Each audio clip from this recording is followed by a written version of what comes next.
Well, welcome everybody to our latest session of the Restoration of Cariele. As usual, we'll do a quick recap of what occurred last week, and then we will get started. So, team, we picked up last week. You guys were underneath the Stone Crown Mountains, making your way through these flooded caverns, this part of the cavern system. You had encountered these aquatic polar bears, as you guys had deemed them, and they were moving around in the water, at least one of them that you knew was there.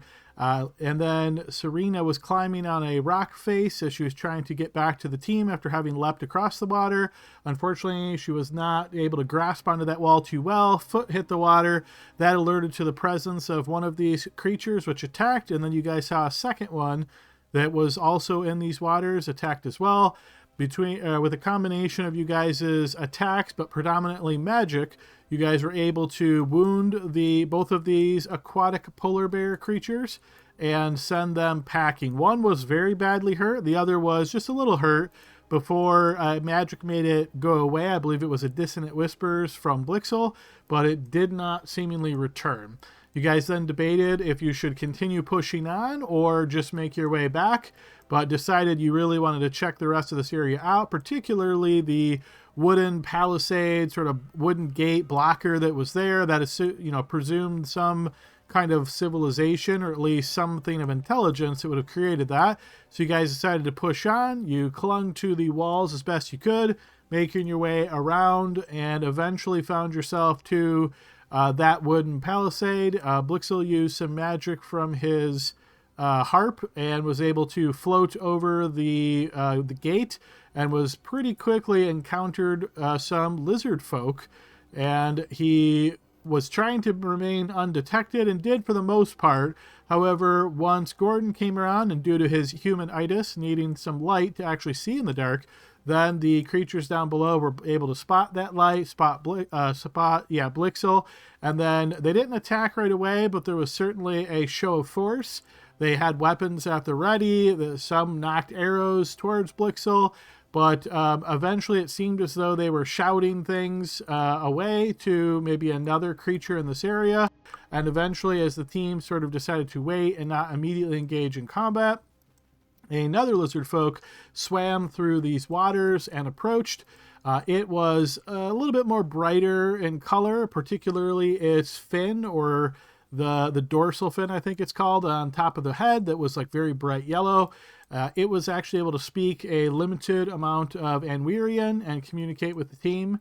Essentially, after speaking with this individual who named himself Thrask, he explained that the tribe or the clan down here was previously ruled by a different member, but had been taken over by this creature that he indicated was a lizard folk, but imbued with the power of the gods. And he said that if you guys could essentially take care of him, then the clan would be on much friendlier terms with you, perhaps could even trade with you, and that sort of thing.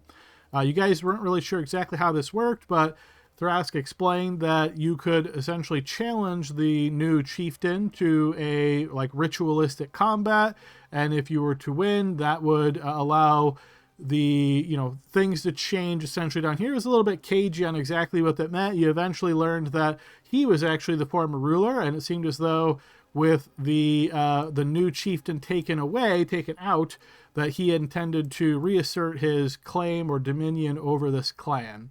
So you guys made your way to the other wooden gate upon Thrask's urging and were escorted on in. You saw many lizard folk in here, about a dozen or so perhaps that you were able to spot.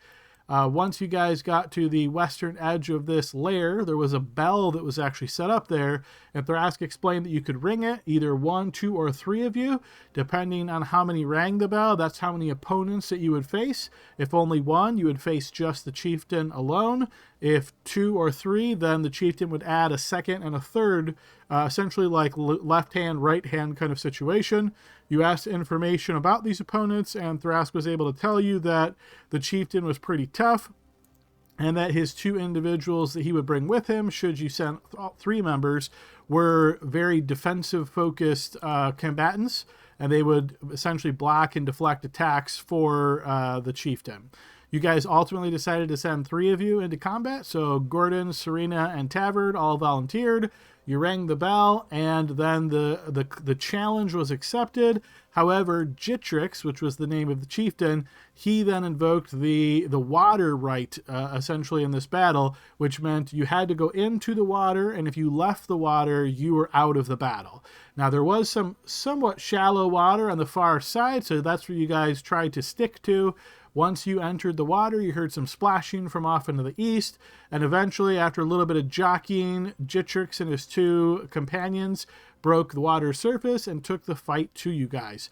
It was going, I would say, okay for you guys in the beginning, but then started turning against you as some lucky strikes were brought against you, and Jitrix's companions were absorbing some damage each time you guys tried to hit him, or the companion, one of the other companions, would deflect for him.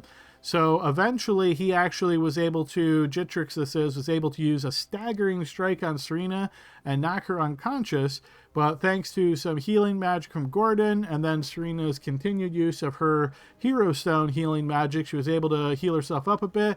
But clearly the trump card in this battle was the Banish spell from Gordon, which was able to send Jitrix away and allow you guys to fight the two companions pretty easily. Tavard was doing the best he could fighting them, dealing pretty good damage, but eventually he got pulled out into deeper waters, so this made it more challenging for him. Cerilia was sticking as close to the rock wall as she could, was able to grasp onto Tavard and pull him back to safety.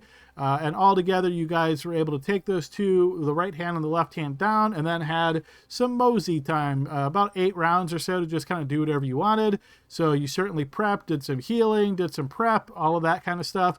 Once Jitrix popped back into existence, he did not last very long as you guys all unleashed your attacks against him in coordination. And pretty soon he was dropped, and Cerilia picked him up and chucked him out of the arena. One of the right-hand, left-hand guys was also defeated and pushed out of the water before he was actually down, so he is still surviving, and he is on the ledge there. So this battle has just wrapped up, and that is our quick recap of what occurred last week. So team, if there's anything I missed here that you'd like to add, feel free to do so. What was weird was that I was expecting this cheer that everyone was rooting for us, but I don't think everyone was rooting for us. That was odd. So it seemed to be a split crowd upstairs. Yes, and for inspiration, do you remember what specific event caused the largest cheer in the arena? When Cerilia went down. Yes, indeed, right. And that was a pretty good indicator that maybe this clan was rooting for the chieftain, perhaps. All right, go ahead and take inspiration there, Gordon. Anybody else have anything to add? I will say, I don't know if it's worth inspiration, but the chieftain was a scion as well, even a little bit more of a minor one than what we've dealt with in the past. But from now on, Tavard is going to, anytime he sees a body anywhere, he's just going to stab that person with a dagger. Good addition as well. Yes, Jitrix was revealed to have been a scion. Unfortunately, he died before anybody could commit blood theft upon him to try to take part of his bloodline. But yes, it was revealed he was a minor scion. You guys didn't notice any particular powers he used.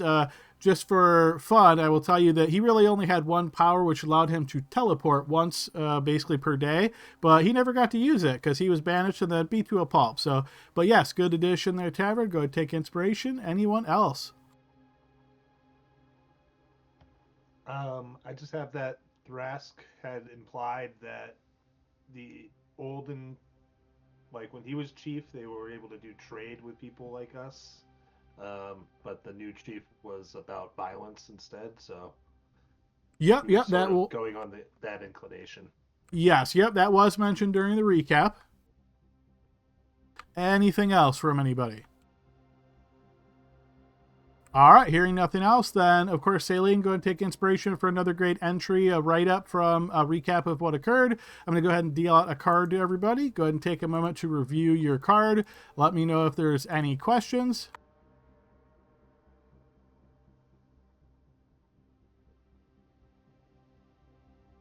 Okay, I think I see one newish card. I don't think I've seen anybody play that one yet, so that's always interesting to see. All right, guys, if there's nothing else, let's go ahead and get us right back over to where we left off.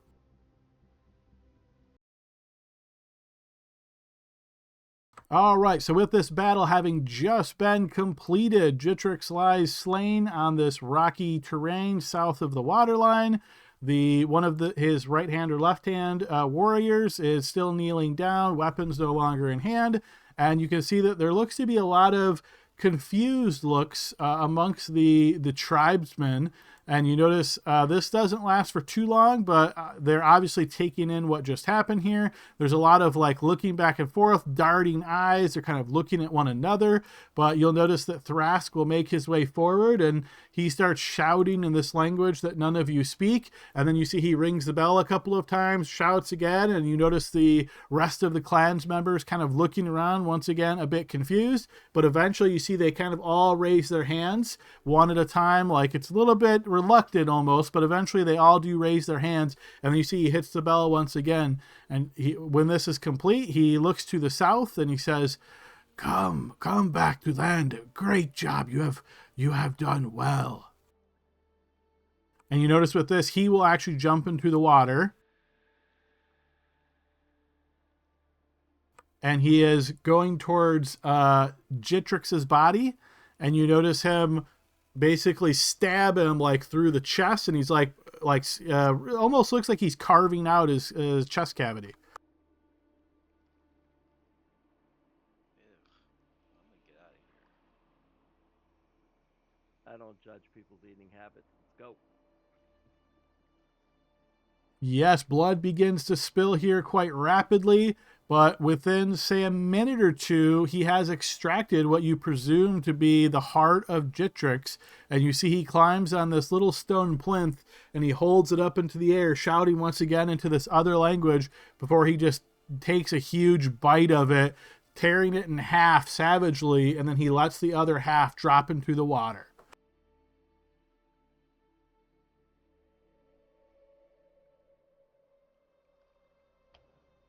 Does that mean you're the chief now? You will see him swim through the waters, grasp onto the side, and pull himself up. And then you see he looks towards you and he says, yes, it does. And he shouts once again in this other language. And you notice some of the clansmen kind of start dispersing. Hey, before you leave, can you give me a hand up? You're asking this of who to... So yeah, you're basically there. So I mean, it's not a difficult climb, so you can certainly climb that without, being in combat. No, we can't. Oh, that. Okay, gotcha. There. All right, so you guys managed to climb up back to the rocky ground here. Thrask is looking at all of you and says, you have done a great job here. The tyranny of Jitrix is now over. Clan will go back to being more in old ways. So, it seemed to be a mixed reaction to the result of that battle. Is your tribe divided in its allegiance? Nobody likes to see warm skins beat cold-bloodeds. They think you very different than us. Oh, well, we are, and it's okay to celebrate differences. Yes, well done. Very good. You fight with magic. That helps when I say you are champion of gods. Oh, well, thank you. What's up with the heart-eating thing? Each chieftain say power passed down through heart. When I was chieftain, I convinced Jitrix to not do this because, well, I didn't want to die. But he said many times that if I failed, he would do this. So now he has failed and I have done it. Great. So now what? Actually, is there a place I could sit down for a while? We don't have comfort like probably you are used to, but here feel free to sit down if you wish. I think I might, guys. Why is my hit bar much lower than everyone else's? Serena, did you get fully healed? Yeah, that's what I spent all that time that you had banished the guy doing. Oh. You notice as he steps to here, there seems to be like a red sizzling light coming off of the water from where you just left. You see he turns and he looks to it, and then he looks back to you and he says, vision from God. This happened very rarely. Close eyes quick. Do not look. Will be bad if you look. Oh god, here comes a save or suck roll. I really want to look, but I won't. I want to look so bad. All right. Is there anybody that is not closing their eyes? Blixel's definitely not closing his eyes. He's gonna look. Attaboy, Noah. All right, so just Blixel. All right, so you notice that Thrask kneels down and actually gets prostrated. So he's like putting his hands to the ground. You can see his claws kind of dig into the rock a bit. You notice this very brilliant light suddenly explodes over the water here. And Blixel, I will need you to give me a Constitution saving throw. Okay, I'm going to play my card.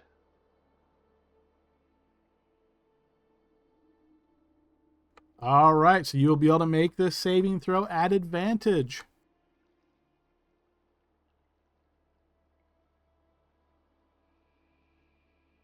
Good timing of the public? card, I'm sure. Yep, you can make this public.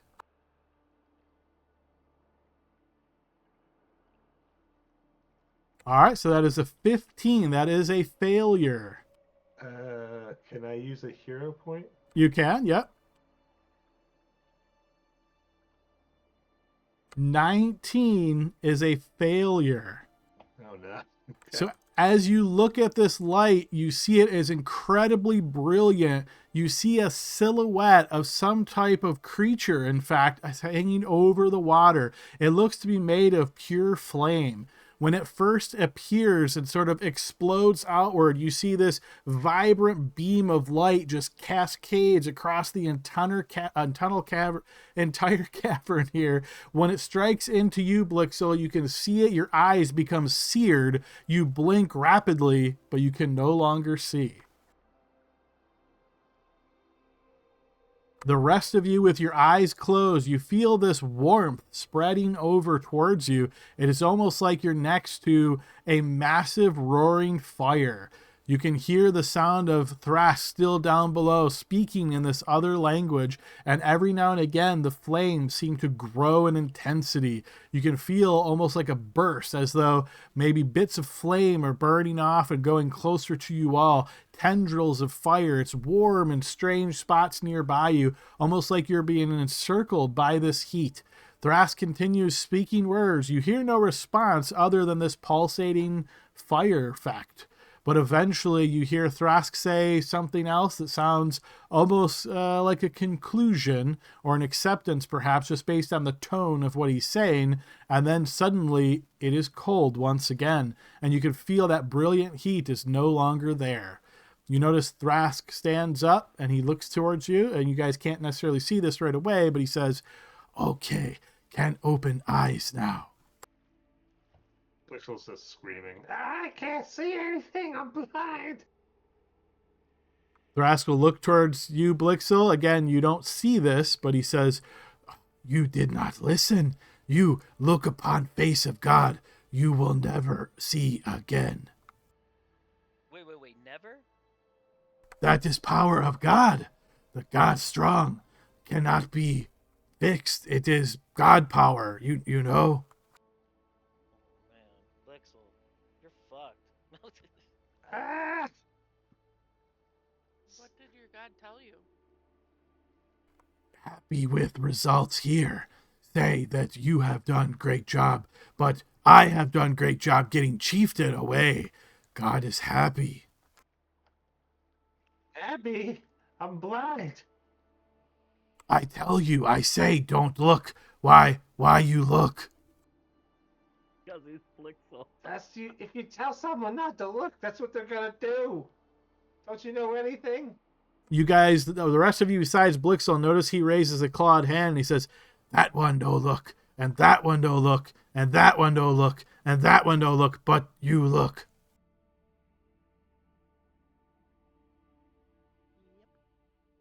Maybe, just maybe, if you pray very hard and request forgiveness, maybe it go away. But probably not. I'm laughing. I can't stop laughing. Hey, Adam, I want to do something in front of Thrasic. I would love to, if I do some type of check to see if one of my spells might work. I'm willing to burn a spell slot in front of him if I could break his blindness in front of him. So it sounds like you're trying to cast a spell on Blixel? Yeah, but I wanted to first assess his wounds, his blindness. I don't know if I want to see if remove curse would work. I have that prepared. If he's cursed by this or something, and well, I'll just burn it. But I'd like to first see if I think it'll work. Okay, so it sounds like you want to inspect Blixel and see if you notice anything that gives you. Okay, so throw me a blind check. I'm gonna assume this is medicine. So Blixel, basically, you feel hands upon you, trying to still you and like get you to calm down a bit. Water. I need water. So what you notice when you look into Blixel's eyes is that instead of seeing pupils, it is just pure black. It almost looks as though his eyes have been burnt out. Didn't we see this before? Yeah, we saw this before. It was with the Aurochs. We, as in you weren't here, but yeah, you know. Oh, that's right. They weren't worked out. They just didn't exist. Yeah, Serena's right. It was different than this. Did we have extra eyeballs? Did we keep some? Oh my god, literally in another campaign we have a replacement eyeball in our pack. And for a minute I was like, we're good. Alright, Adam, I'm gonna burn it just for the risk. If I could, I'm gonna throw. I can also bolster magic you. Yeah, I'm gonna throw a remove curse on him, Adam, and I don't know if it'll work or not, but I think it's worth the gamble to see if I could cure him in front of like what his god did. I doubt I will, but I don't think I'd sleep tonight if I didn't try to throw a remove curse downrange. All right, sure. Go ahead and burn that spell. All right, you cast the spell. This is not a curse, so no, it has no effect. I say these words and invoke my god, and try to do this. Sorry, Blixel, it's got nothing for you. Can I try healing? I assume I can't heal Blixel, but can I heal Gordon with my ring? It's been more than a minute since you used a hero point, so the ring would no longer be active. Okay, thanks. I'm gonna roll 1d3 for that bolstering, right? Yep. Thank you. Well, now you know, see power of God, but I thank you once again for defeating Jitrix. As I say, clan will go back now. Before, we peaceful, we fish, we hunt in waters, we live and enjoy. But with Jitrix, he want us to fight. He say we go down different tunnels and take over area. He want to go south. I think it's very dangerous there, but do you want to go south? Funny you should bring that up. Yeah, what's so dangerous, Well, let me say you go south is only water. No easy place to walk after a while. You go swim in water and then goes down, must hold breath for many, many moments. And then he say, you pop up and not water there, but cave. And in cave there are, big thing grow out of ground. Many of them, different colors, big, sometime seem like move but not move. Do you know? Trees? No, not tree. Like tree. Yes, this word, mushrooms. Yes. You don't have any like healing ointments or salves in your camp? Of course, have such. I am shaman. Have healing magic. Well, are you hurt beside eyes that were affected by God? No, just these.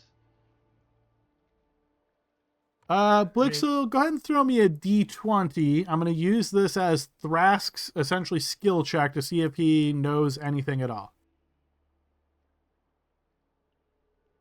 As I say, this is by God cannot fix. Thrask, I don't know. Do you have any of that healing magic or potion or salve I could take? I'm kind of beat up a little bit. You see he stops and looks at you. Almost you get the impression that he's like kind of pondering. Have some, yes, but where you go? You go south, you go north. If sit here and catch breath, then maybe no need. Try to save. Don't use unless absolute need. I see. Yeah, that's smart. What's the Yes. name of your god so Blixel can pray to them for sight? Well, I don't know if you know what we call, but say some people from up top, when we say word, they say Lada. Write that down, Blixel. I can't see to write.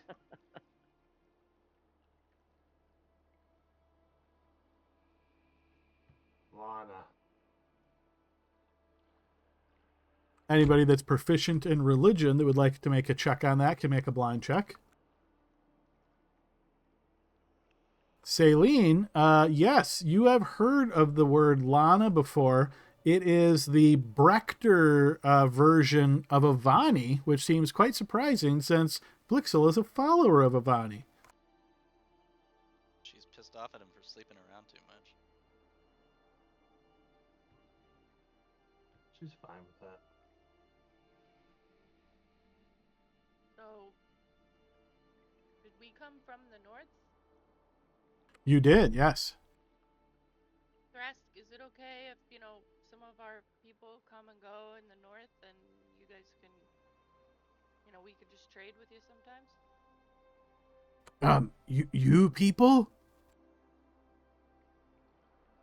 Yeah, we're gonna have like some short people with us and they'll have these like pointy things and they're gonna dig at the rock. Oh, not here, this home, this lair, but north of gate is okay. But don't forget, Maru up there. People come, they eat.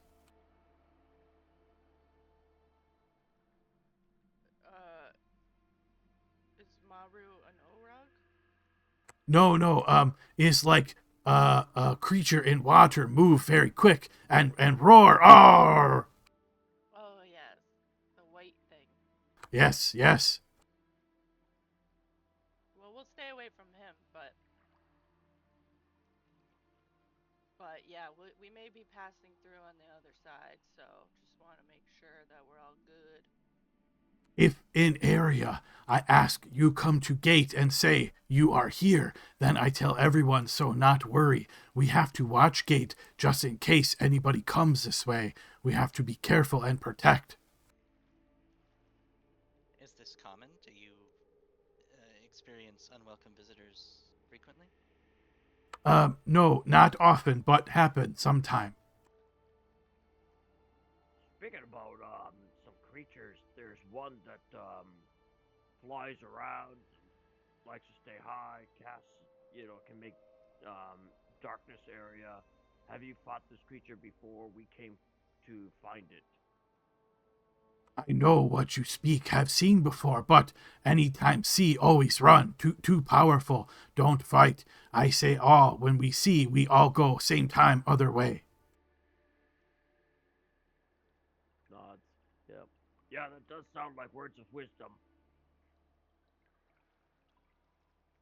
Not us, though.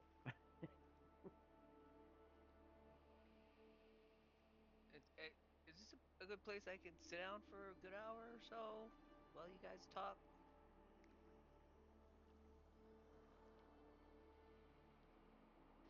I mean, I gotta do something here.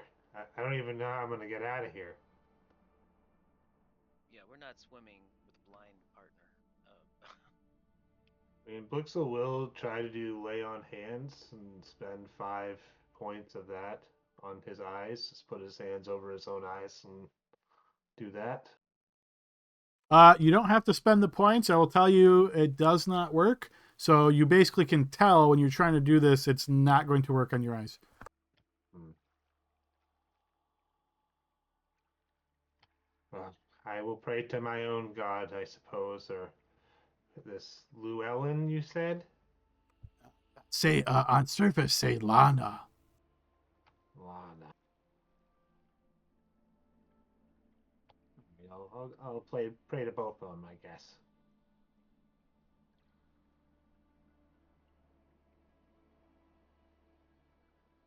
All right, so it sounds like Gordon wants to try to do a short rest here. Is there anything else anybody else is doing? Yeah, I'm gonna pop that divine power, try to get spell slot back. All right, and I believe that's your second usage, right? So you won't be able to use this again until a long rest. Correct. We're in a cave with a blind buddy, so I'm gonna try to get my stuff back. Yeah, makes sense. If anybody else is choosing to take a short rest here, go ahead and speak up now, just so I know how many of you are attempting a short rest. Yeah, I'll be attempting a short rest. I need some feedback. All right, so it sounds like Gordon and Tavard. I still have a point of weariness,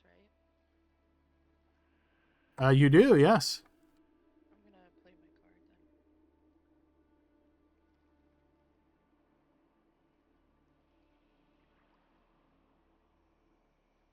then. Nice. All right, you play the reinvigorated card, so you and your group can immediately reduce your weariness by 1 point. I don't know that anybody else had one, but yeah, that will take that away, Serena. Yeah, that's great because then you don't have to do that during your short rest. And you can do other stuff. And well, also, I mean, before Threz leaves, I'm gonna ask if he wants to do any trading. Yes, I see trade from you, but what you think trade? What want? I have 3 rations of black cat mushrooms. Mushroom, very many down here. Not very valuable.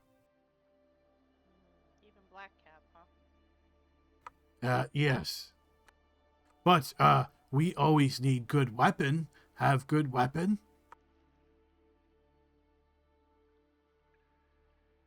How about a javelin? What? Let me see, javelin. I give him one. You see, he kind of looks it over and holds it up in his hand and kind of like wobbles it a bit and just kind of looks at you and says, seem kind of normal, like no special. But maybe if you have many, we could take some. And he'll hand it back to you. I'm gonna show him my darts too and see if those intrigue him at all. You see, he kind of looks at them, but doesn't look particularly interested. With weapon down here, what is best is spear. Well-crafted spear is good for stab in water and throw. Let's see else.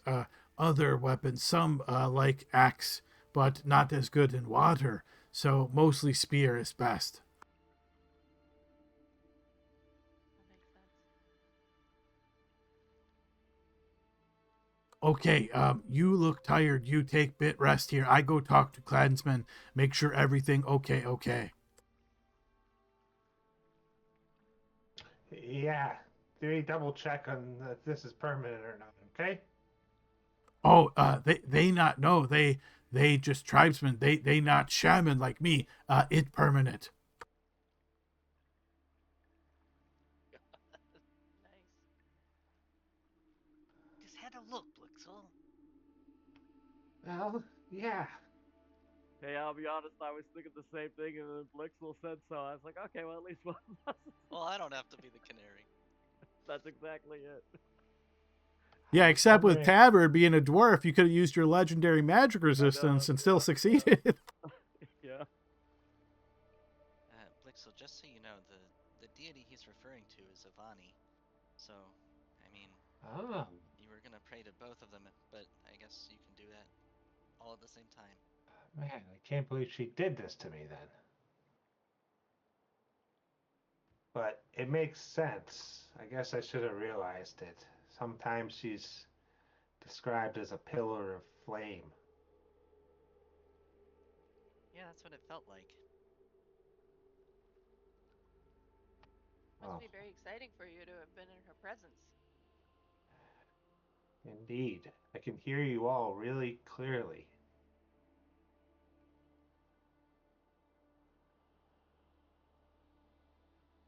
They say that happens if your other senses become heightened. Well, I may need to put a hand on someone's shoulder, but I, um, I guess I'll try to pray to her and see if this will get fixed.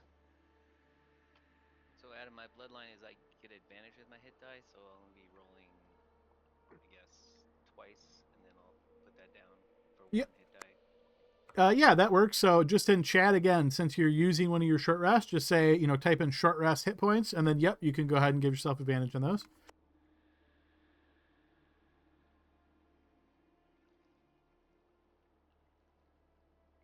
Quick question. Can I still do a Song of Rest even though I'm blind?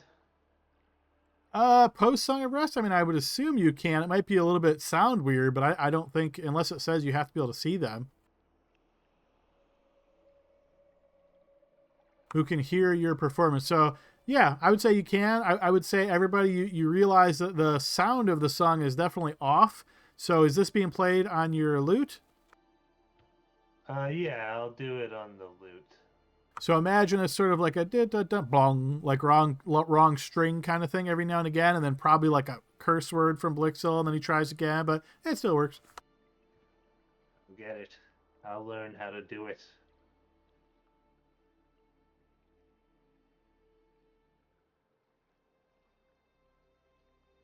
Okay, so if any of you spent, I guess I roll that d6, right? It says each of those creatures regains an extra 1d6, so yeah, you can roll it. Alright, so I got a 2. So if anyone spent hit dice for hit points, they get 2 back. And again, guys, just as a reminder, with our house rule, you don't have hit dice. You don't have to worry about how many of them you have. If you take the hit point option, you get that many hit points back. It doesn't matter. You don't have to track hit dice.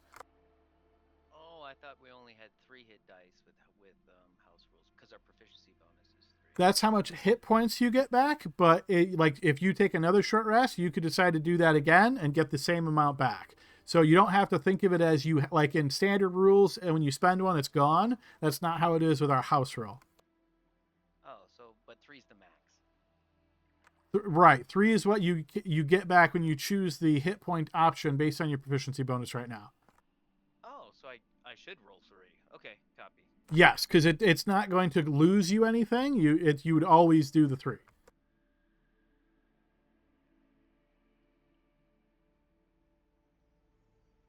All right, so let's see. So Tavard and Gordon, and then Blixel also took a short rest. Okay, so Tavard and Gordon, please reduce your short rest by 1 in your display there when you get a moment. And then Serena and Saline did not take a short rest, so you guys still have your. I think. I did. Oh, you did take one. Okay, are you truly down to 0, Serena? Well, that's what it said, so I figured if I didn't update it, it's on me.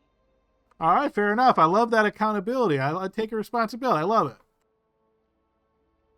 All right, so. I had 1, I already put it down to 0. All right, fair enough. So yeah, this hour has passed by very much uneventfully. So obviously, those of you with dark vision will occasionally see a lizard folk kind of walk by. They're certainly, you get this sense of almost like a curiosity of you as they kind of like glance by you every now and again. You also notice that the slain guys, are the, Jitrix, obviously his heart was torn out, but eventually they take his body away. The other slain one, kind of same deal. The one that happened to survive, you noticed him for just a moment as he was swimming like through the waters, and then you lost sight of him. But other than that, uneventfully so, and your short rest has been completed.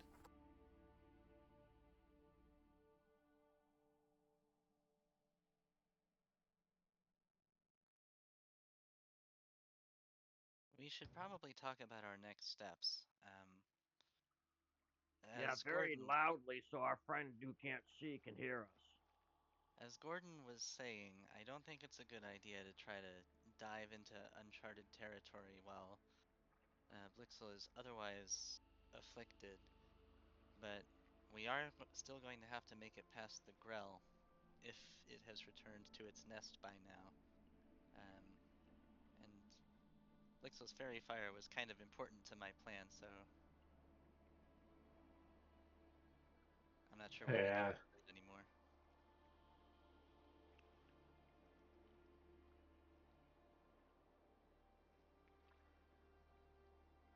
Well, we Well, got I'll go wherever you need me to. I can still fight. we got to get out of here. Get back to the city. It's once again this mountain has bested us. There may be someone in the city who can help you, Blixel. I know the church has its far-reaching, uh, it's got far reach across the country. We may be able to call in a favor to get your eyes fixed. It, I know the new chieftain thinks it's impossible, but there's a lot of magic in this world that can make the impossible possible. I just have a feeling it's beyond us, if what happened is truly what happened. I think you better start praying. I've been doing that while we were sitting here. Maybe Halen can help you if Avani has forsaken you. She hasn't forsaken me. It's just a test. It's the refiner's fire. You're in the crucible. Hang in there. Don't let your faith wander off, brother. Stay strong. Yeah, yeah. All right, who's gonna be my buddy? I can lead you. My eyes still work. I think maybe somebody else should lead, because you and I are probably going to need to be up front just in case.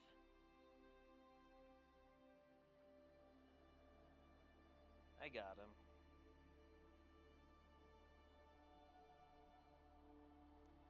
Well, it depends, you know. Is our plan to try to return to the city then? Or What else do we have to do to start mining down here? We have to kill the Grell, is what you guys were saying. that would be our primary objective, but I'm worried about fighting it when we're not all uh, at our best. And Blixel's condition will be a serious complication to that. Now, I can make one of you fly, and you can spot the ledges for us. If the Grell isn't there, I mean it's technically a waste of a spell slot, but it's also kind of what we want to see now. If it's not there, we can just go by. If it is, we're gonna need another plan though. Do we try to attempt to kill it, or do we just try to run by?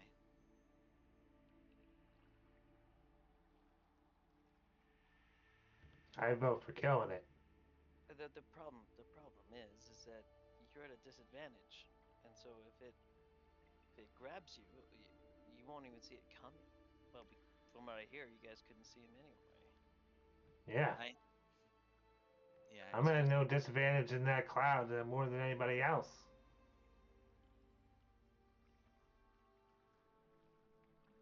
You could play their fight soundtrack. Go strap into the front like Road Warrior, strap in front of the semi truck playing electric guitar. Go, go, go, go. Yeah, you can inspire us with your faith. Nice. I don't need to see it to be able to whisper at it. So you're saying there's a chance. I'm all for that. I like chance.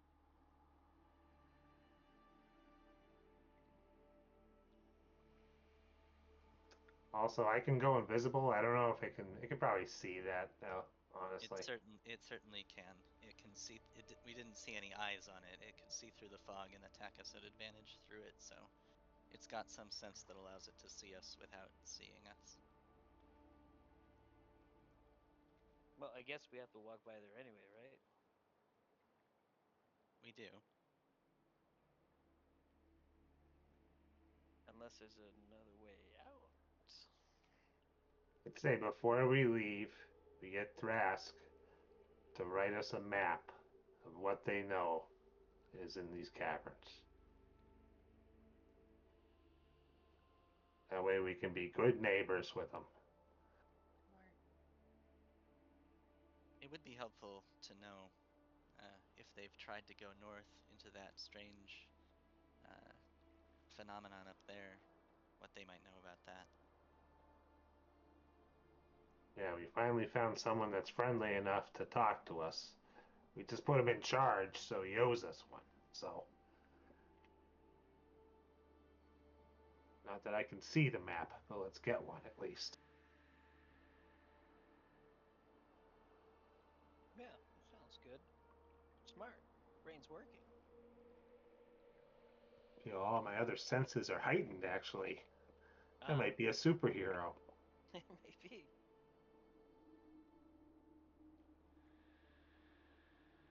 You gotta lay off the beans a little bit, alright?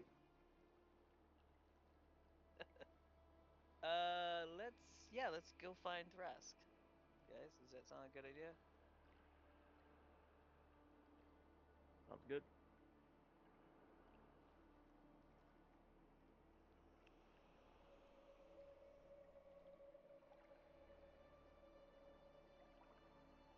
I don't remember the way. I'm assuming it's this way. Oh, there he is. Oh, Oh, he's right here. Hey, guys. You notice Thrask talking in his native tongue to some of the others, and you notice one of them kind of like points as you guys are approaching, and you see he turns and looks back at you. Oh, all rested up and ready move.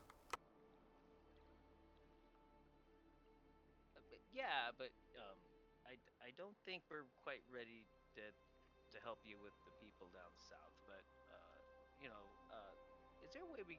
Do you have a map of the area to the north? Maybe not. We're not concerned about the place that you rule, but just up north where we were at. Do you have an idea of exactly the expanse of the caverns? No, some, but we not use map like you up here. And you see, he puts a finger to his head. Ah,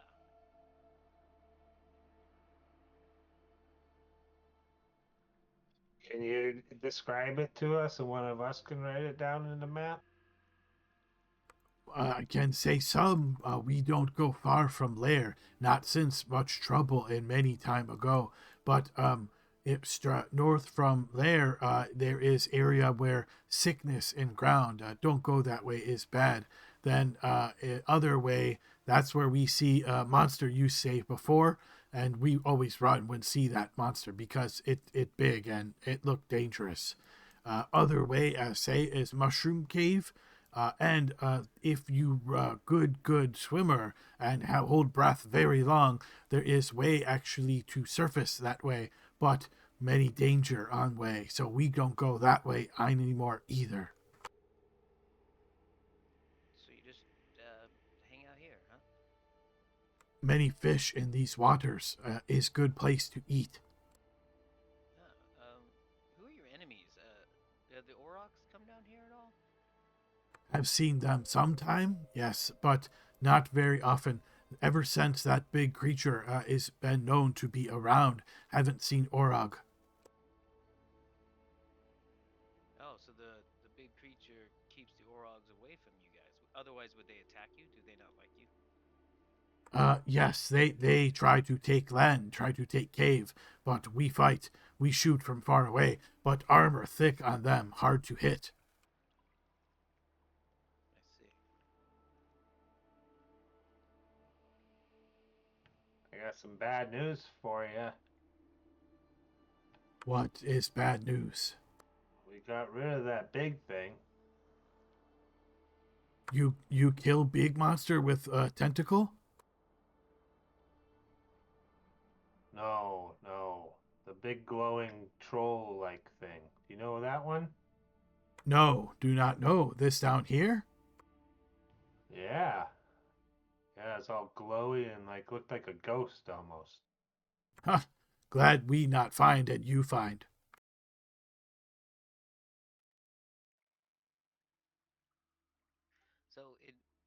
our tongue, we describe the big guy with the tentacles. We call him a growl. Ah, this good know. If talk anyone else no growl, then can say growl. Yeah, and we can come back. Now, do you like the growl or do you want the growl gone? If you kill growl, it's good. Growl seem, I think, eat everything. Seem to always stretch out, try to grab. Hmm. Remember, Jitrick say he want expand, and that would mean go towards Grell. But we always think no because it's too dangerous, and we people like water, so only want to live and fight by water. Can always be safe when jump in, and other creatures like Orog no good in water, so they stay away. But if jump in water, then we kill them easy. Yeah, no doubt. So if we kill growl, we're still good. If you kill Grell, yes, is good because more safe down here for us then. Ah, okay. Boy, we're really making friends here, aren't we? I say, champions of God. Is there anything else you want besides spears? Hmm. This is good question. You see, he kind of says some things in the native language once again, and you notice some of the other lizard folk repeat back to him. And then you see he looks and he says, "Always like different kind food. If you have different kind food, can bring this is good. But what do you want from us? Because we only have some, and we want to make sure is fair. You give, we give is fair when done." What if you help God champions kill growl? Maybe this is maybe what you fight now. Well, we have to go past there anyway, and because we're gonna go back and just try to either replace Blixel or fix his eyes. To be honest, so don't tell Ethan. So it's either we fix his What? eyes or replace him. I can So hear you. My ears are working. I heard what you said right there. Can't be fixed is permanent. But understand, replace stronger warrior that can see. No can see is no good down here. I also am a follower of Avani, the sun. We both follow the same deity. Surely she will see fit to cure me of this ailment. Don't think so. Have tribesmen before say no believe Thrask when Thrask say big fire appear. He look too. He die not long after. Cannot see, cannot survive if cannot see down here. Yeah, we'll leave him at the castle. This good. Yes, maybe he do kind of work that is not for warrior. Yeah, probably. If need help, I must stay because make sure that tribesmen do good cleanse thing. But maybe can send some archer with you. uh, yeah, we have to go past the growl anyway, and if he's there, then we'll fight him. If he's not there, we'll wave goodbye and we'll go replace. I mean, replace Blixel's eyes is what I meant to say. Okay. This yes. Okay. Yes. How say 3 archer good. How about four? I think four would be really good at action economy. Give me a blind check here, Gordon. Actual economy. Say 4 archer. Okay, yes, can do 4 archer. You see he speaks in that language once again, and then you see he points to the north, and you notice some of these guys start lining up against the wall.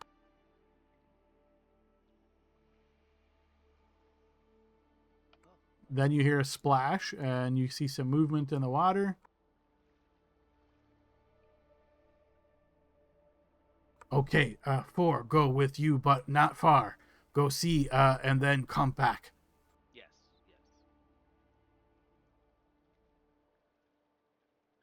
Well, what do you guys think? We got some help to get us past, and we go back to the city, right? Seems like a good the best deal we're going to get. I'm I still think. a warrior. And then we'll come back with some spears, and we'll give them to you in exchange for peace. Yeah. Exchange for what?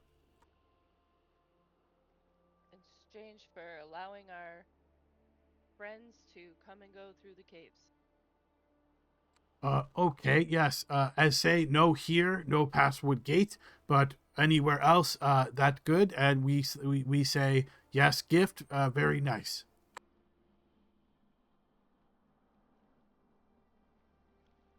Great. Thanks for all you've done for us, Grass. Oh no, thanks is you, champions, kill Jitrix. Much better. Let me tell other member, they no speak your word, so cannot use complicate things. So I will tell stay back, only shoot if see. If you wave, then they come home. Yep. You see, he goes up there and he speaks once again in that native language, and you see some of them respond. You see one of them kind of does almost what you presume was passes for a nod among Slickster folk. It's almost like a body shake, and then you see Thrask looks back towards you and says, "Oh, okay, they know, they go."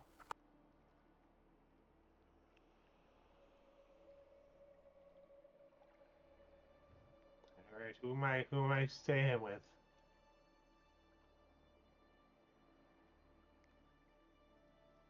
I would help I'm. if I need to be up front. If you want to be in front, I'm happy to lead you, but otherwise, No, I don't want to be on the front. I could still fight, but I'm blind. I can't see anything.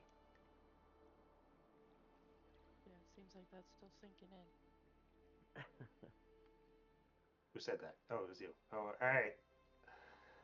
Um, what about you, Gordon? Yeah, I got you, brother. You're not going to be in the front, are you? No, I'll be in the middle-ish. Okay. And I can still, if I got my hand on your shoulder, I can turn you invisible, or I can, you know, um, I could do some stuff.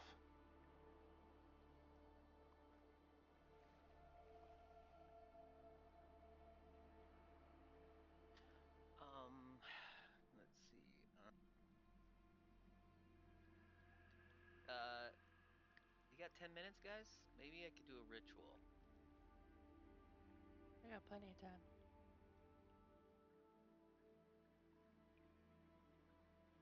I'm reading. Better safe than sorry. I don't know if I could specifically ask if the Grell is going to be there, but I will ask a single question. Here, Adam.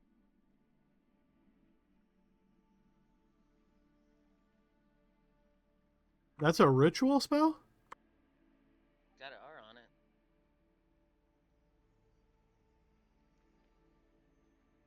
Let me see if I have another 25.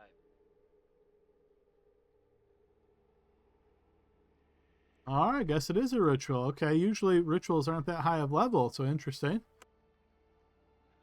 Yeah, so I will get to the side and I will dispel consumes it. Okay, so I have this dice that I have, and I'm just gonna spend a few minutes just kind of rolling them against the wall, I guess, over here, and doing a ritual. I'll take the Audrey dice out. Actually, no, yeah, it's divination hour. Never mind, doesn't matter. It's just flavor. So New character. remind me, have you cast this before since your last long rest? I did. Okay, so then the last paragraph comes into play. So if you cast the spell 2 or more times before finishing your next long rest, there is a cumulative 20% chance that you get a random reading. All right, Here's so the problem. I don't know if I did divination or Audrey. Audrey. I know you did one that costs money because I remember you asked about components, and I said as long as you're deducting 25 gold each time, I'm fine. And I don't think augury has a cost like that. You're right. This is my first time at divination. Then this is augury. So I did augury earlier because I still have my augury dice. This is divination, and I still have my divination hourglass. If you look at my character sheet, so I have not burned 25 gold piece that consumes the spell. This is my first divination. Okay, gotcha.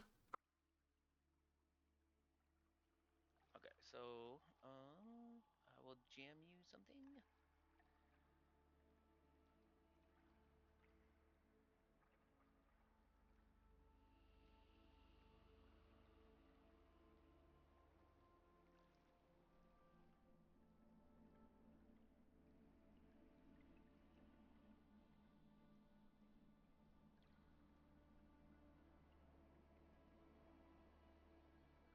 All right. While you're GM whispering that, I'm gonna ask Blixel, please roll me a 1d6.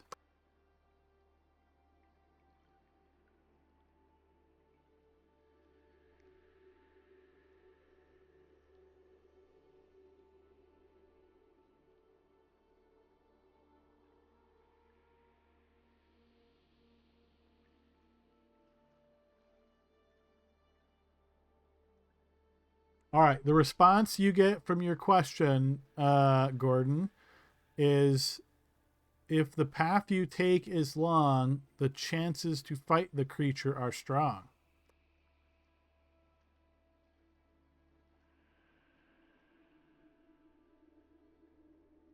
If the path we take is long, yeah, okay. Nice job, Adam. Spun that up right off the top of my head. It even rhymes. I noticed that it said that. Yeah, it said it might rhyme or it might be sound. I was like, oh, let's try a rhyme. All right. So it sounds like with that information, are you guys making your way out of this chamber? I think we need to move now. I think I think to interpret that would be we gotta move.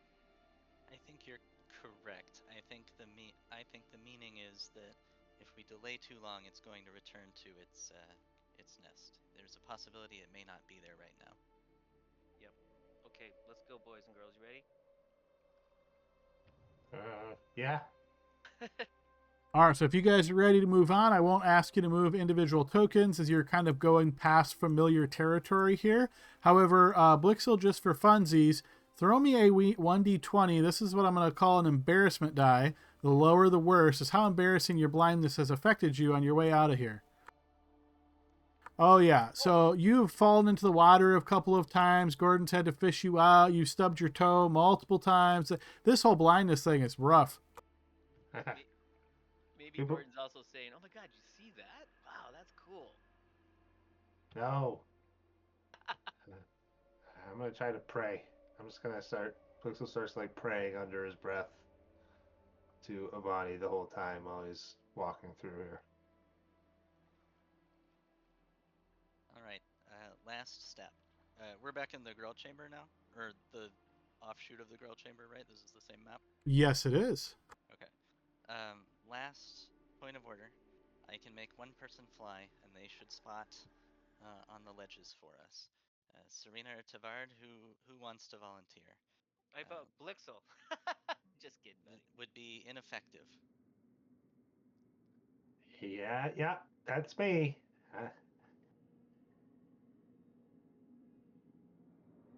So I You know want to that fly, Tabard?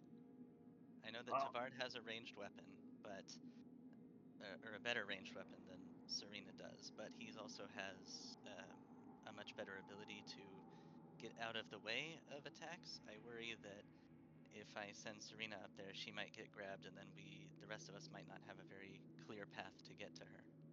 Hey, I'm glad to do it. I just know that last time we had to arm wrestle for that, and I didn't want to, take advantage or anything. But I'm good. Yeah, I'm willing and glad to do it. I love flying. It's awesome. It's better than swimming, actually.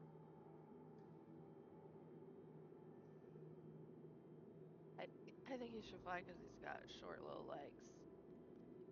Yeah, that's Good where the enough. swimming in the water part came in. To be honest, it doesn't affect my flying though. Are you able to get away from it if it grabs you though? Me? Yeah, I'll just knock it out like a little bitch. Okay. All right. Hold still.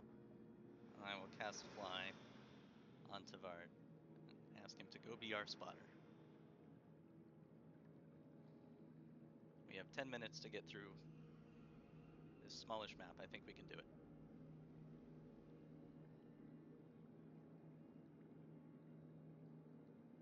All right, and just remind me, I'm kind of lost on the map. Is it straight or is it to the left? Straight is to the strange, cold, hot room. We want to go west and then kind of northwest. Adam, for right now, I have my short bow out.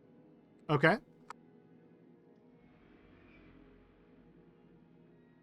And I'm going to, Adam, obviously, there's going to be a lot of theory of the mind because I can't remember where ledges are and stuff, but I'm going to go as high up as I can. I'm not going to bother zooming low like I did, and come up again. Now I want Okay. to be as high as I can, you know.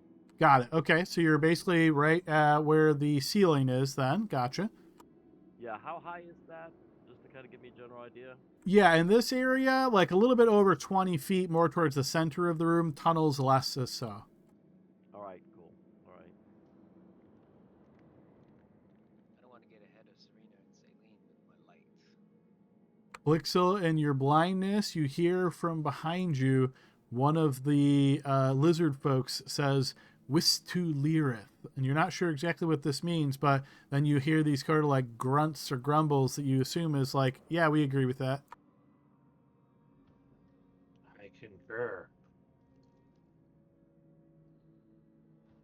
All right, and again, I think I'm supposed to continue going left, but I'll wait till someone confirms. Yes, sir. Game time and calendar time is a little different, right? You know. Blixel trying to pantomime shooting a bow to the where he heard the voice is behind him. You hear some other words exchange. You're not sure what they are, but nothing else do you hear.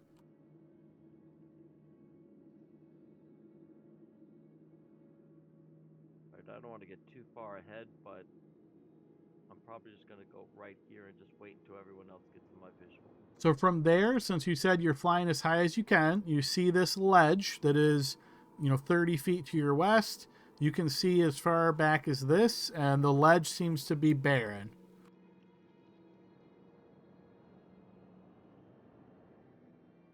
And I'm not shouting, but I am going to point towards that Oops. area, and I'm gonna say, I'm gonna thumbs up that area, Adam, just to say good to go kind of thing.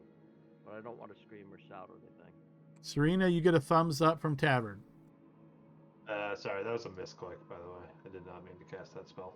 All right, yep, no worries. Go ahead and just refund that. I turn around and give a thumbs up to Celine. I wave the rest of the people forward. I give a thumbs up to Blixel. He does not respond. I'm enjoying this. That's funny.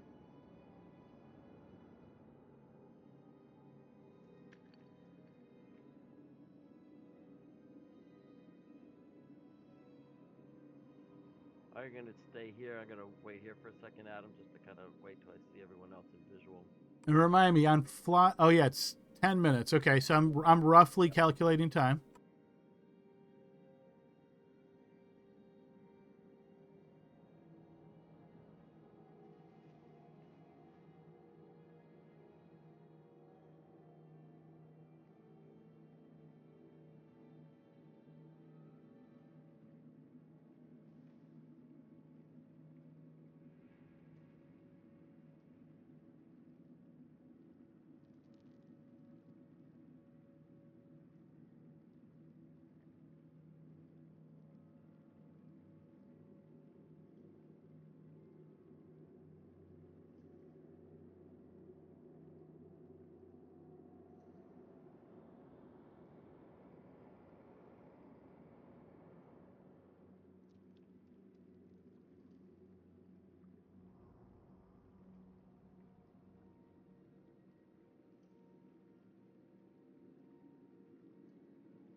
Hey. So Tavern, from there, looking to the north, you see the next ledge. You remember seeing the creature there at one point in time, but as you look across that ledge, it is barren. I'm gonna go there, and I'm gonna wait to be able to see my party members.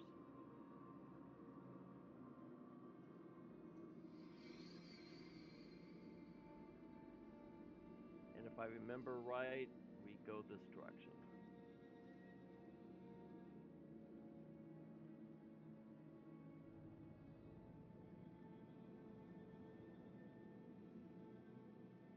If I'm going in the wrong direction, just let me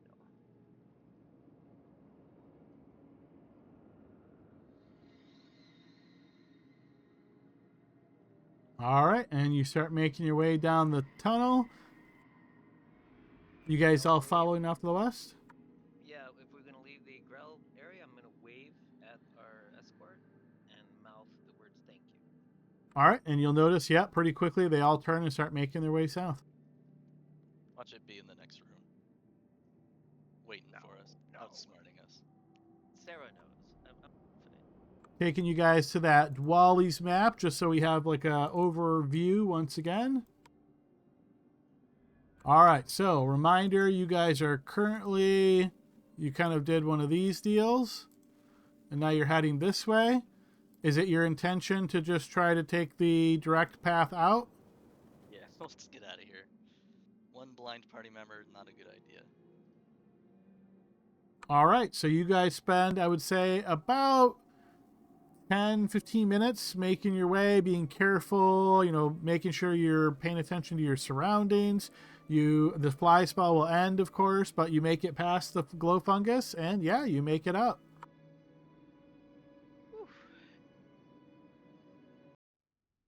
Peace of Hey. mind. I'm satisfied with what happened here today. What? You might want to just say that in private.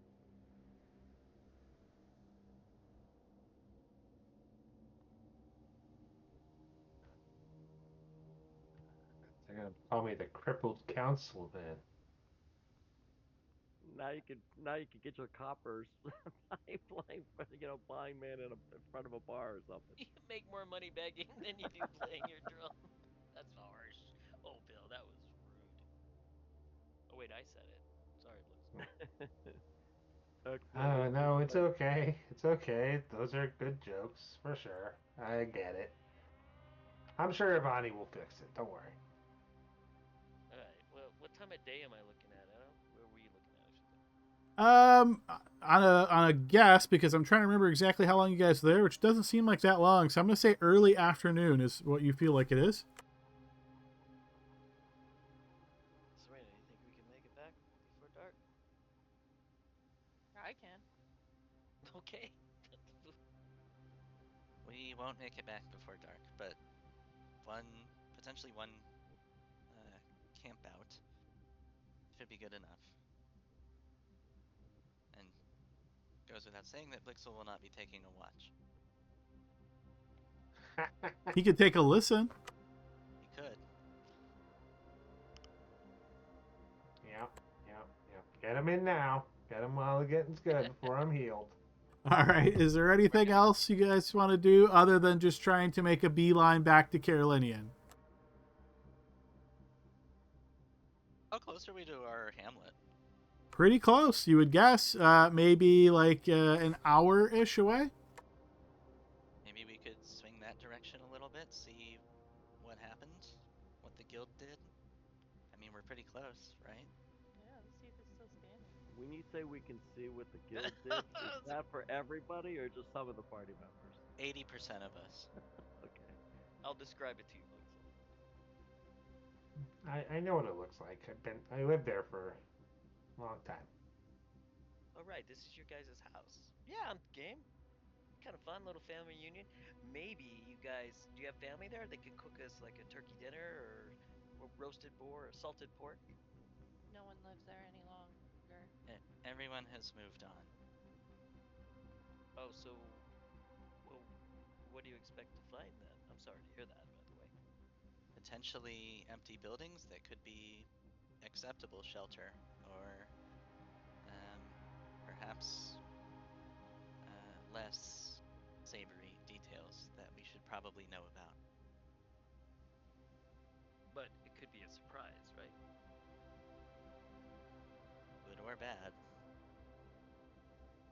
But going to the city is less surprise. We're gonna have to camp no matter what before we go to the city.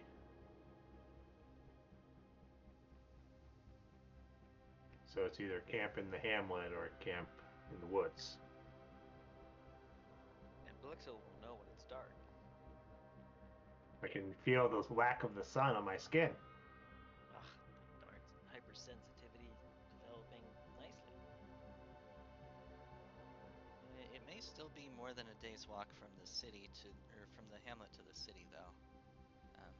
If our intention is to get back to the city as quickly as possible, perhaps camping in the hamlet is not No, a good idea. we should take our time. This is no big deal. Well, if you're sure, I think we're close enough that swinging by might be a good idea. Just to Alright. find out what's left, if anything. Yeah, I'm game.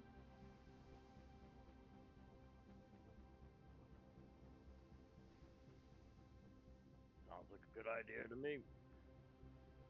How's that for curveball, Adam? Yeah, absolutely. Yeah, that's part of the fun, right? All right, so it sounds like you guys want to take the hour or so. It looks like it's going to be a little over an hour to get there, but enough of you are familiar with where the hamlet is, so you don't think it'll be difficult to find. So yeah, you guys walk a little bit over an hour, and sure enough, off in the distance, those of you that are familiar with it, you can spot the outskirts of the hamlet. I would say the first thing you notice is that if some of you were worried that like maybe it had been burned down, it doesn't look like it has any burn damage. You can still see the wooden palisade around the hamlet. You remember that there's two entrances, one on the west, one on the east. The way you guys are coming from naturally would be the southwest. So as you start to approach it and you see that wooden wall that goes all the way around the hamlet, is your intention to go to the north entrance or the northwest entrance or the southeast entrance?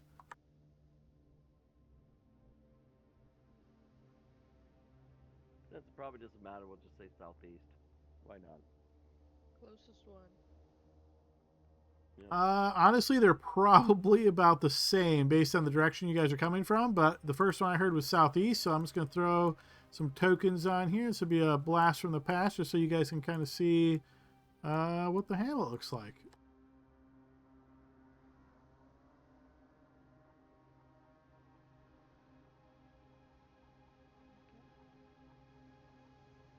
Can someone lead me to my house?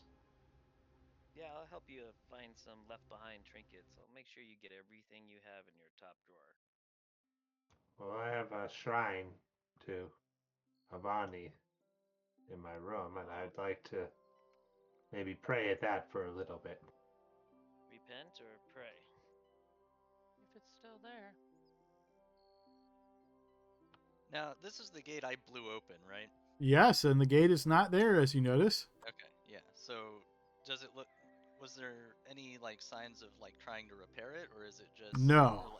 Yeah. Any debris, obviously. Well, I won't say it's exactly as you left it because it's been probably like a month and a half. Something I'd have to do exact calculation, but it's been at least a month. So I would say there's like debris. You can see like splintered wood, that kind of thing. But Okay, so yeah, they didn't clean it up or anything. correct. Okay. Well, that's a potentially good sign. If there are unsavory types here, they would have reinforced this as a new place to hang out.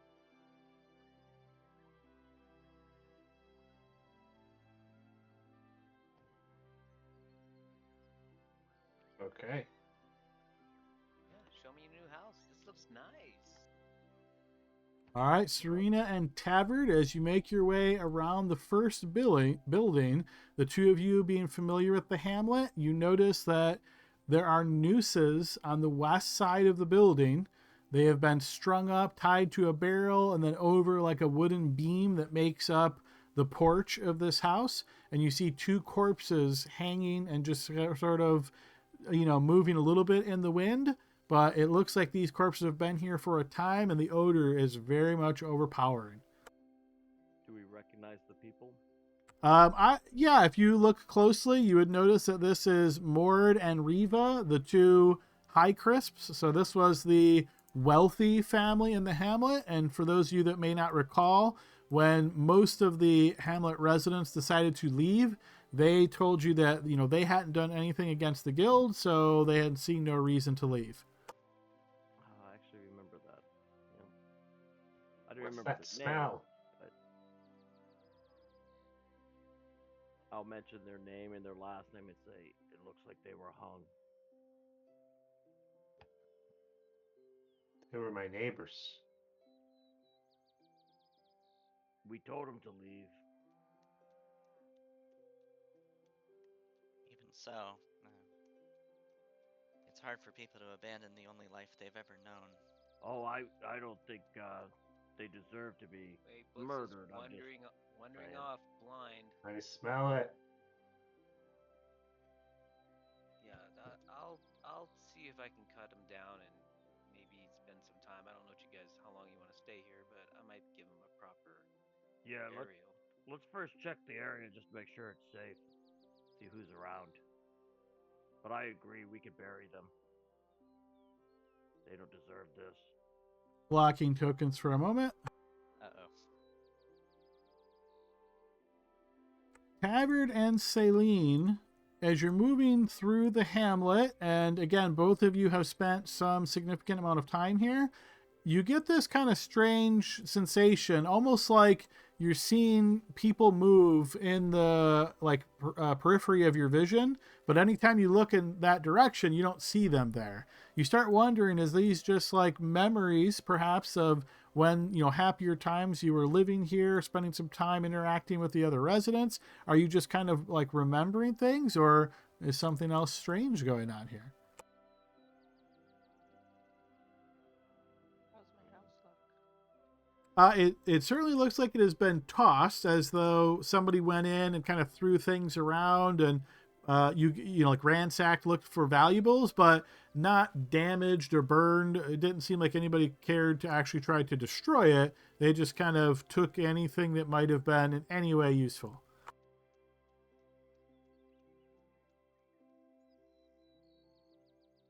Maybe this isn't such a good idea. I'm getting a strange feeling. Anybody else? Yeah, we never know who's taking advantage of this nice place. It's good that we take them down, though. Yeah, I'll tell you where they are, and you can hit them. Ugh. It's a reminder of everything we gave up, everything we lost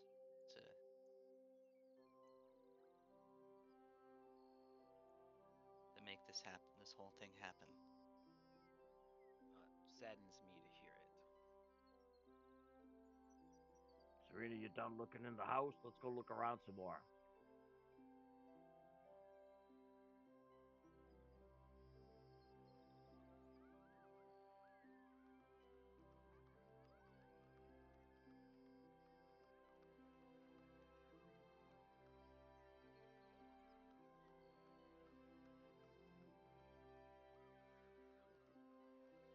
Serena's gonna try to put her house back together. All right, so you spend some time trying to just, straighten things up. I'll assume that's going to be like 10 minutes or so.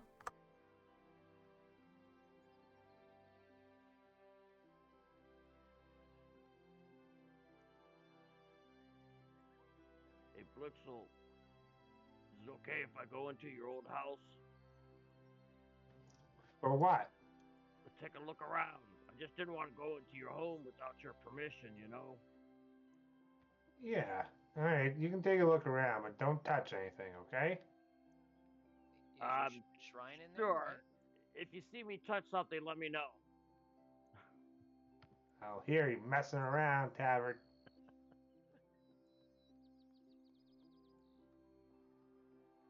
So All right, where's the Adam. shrine of Everything yours? looked kind of like what I expect it would look like. Not that I'm not trying to do it like a. I'm just kind of taking a glance around.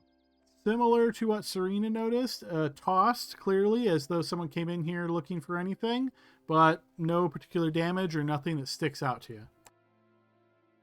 Can I look for his shrine that So remind me, Blixel, was this like a shrine as far as like candles and some other things that were on the surface, or was this something built in? No, definitely on the surface, like a little, makeshift one, rinky-dink one that someone would pray at. So I would say that is not here any longer. Okay, they broke it probably. It's not there on the tabletop. No, I looked. I'm sorry, brother. This looks like they took whoever they are took everything. That's the guild. Must be, right? They have no respect for anything. Damn it. Sorry, man. Wow. All right, as you guys are searching around this area, I would like everybody to give me a blind check. All my checks are blank checks. That was the best one, Blixel. That was There the you best. go. Does he have advantage on his blind check?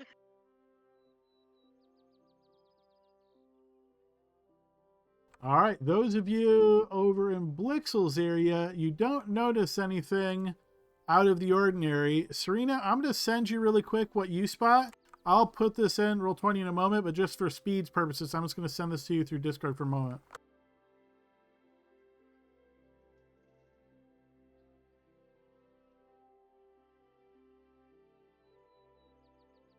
So essentially, as you're like looking around your house here, you kind of are looking to the west. You look to the east, like back through the door that you came in, and this is what you spot. It seems to last like only a moment, like you blink your eyes and you don't see it any longer.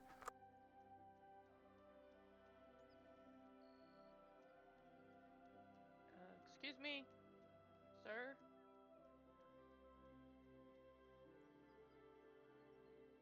Hello? Doesn't Someone seem out to there? be anybody out here.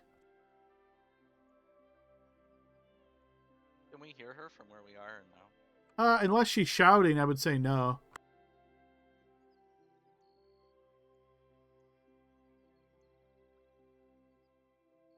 We can't hear you, Serena. What'd you say? How are the crops looking? Are they nice and fat? Nope. Nope. Everything, it looks like it's been like torn up or it's been withered, lack of care kind of thing. Anything that had grown large enough to be harvested looks like it already was harvested. Everything else has kind of died on the vine. Well, I saw like what looked like a ghost or something. oh, cousin of yours? It had like no eyeballs. Ha ha ha. I'm tired of these jokes. It's not a joke, man. Why is our village haunted? I'm gonna go bury those bodies and see if it helps. I'll help you if that's what you want to do. I don't see anybody here, but I'd like to look around. But I mean, yeah, taking care of the body's a good thing. Blixel, Wait, I think your hamlet's haunted. wait. If it's haunted, come here. I'm gonna play a song. Do you want to do it with everybody or just uh, Celine and I? Well, just one person, I guess. Okay. Let's hear it. Okay, and he's going to try to do. Let me just double check on the spell.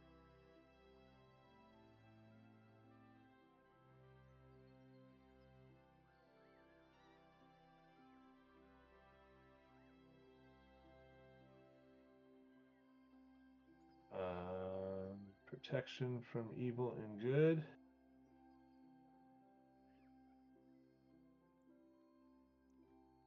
And since it's touch, I can just do it to someone that's next to me, I guess, right? With the loot. As long as it doesn't say you have to see them, then yes. Okay.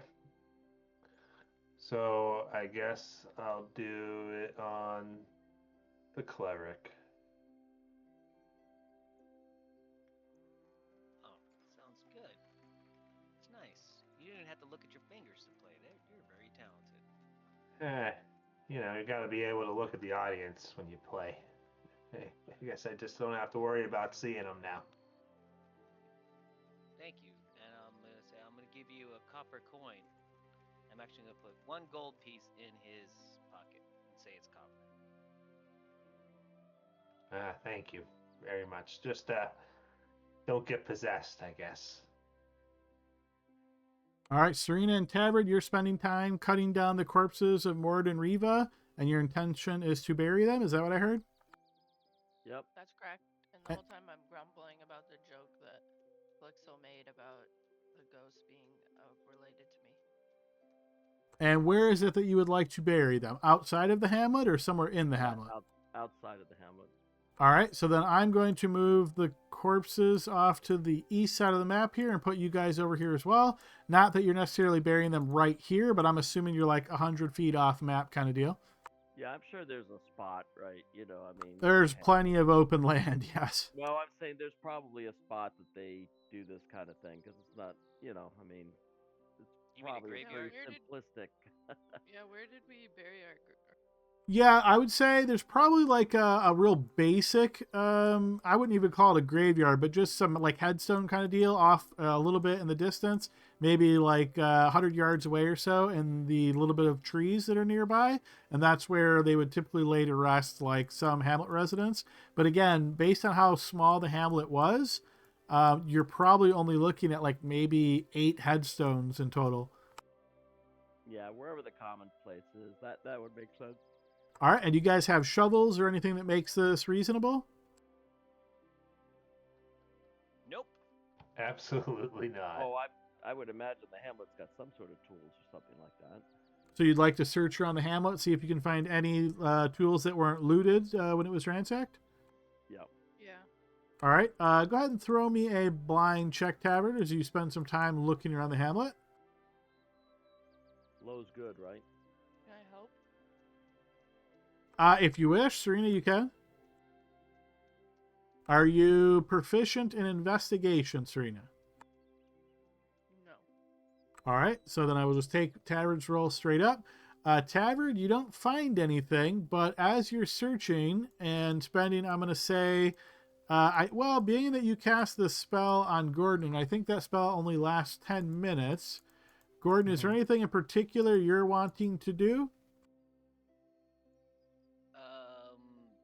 I'm holding on to Blixel, but if you want, I could. Well, it's only a 10-minute spell. I'm sure it's gone by cutting them down and trying to bury them. I could go with you, Devard, if you wanted. Yeah, more the merrier. Fine by me.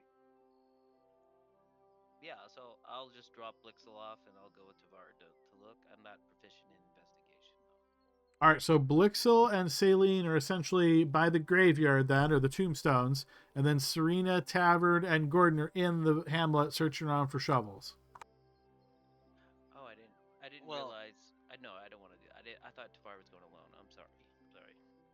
Okay, so Tavern and Serena are in the hamlet looking for tools, and the other 3 are out at the headstones. Yeah. Okay, so you spend some time, I would say about 10 minutes or so, Tavern, searching the hamlet. You look around like the different houses, looking for anything.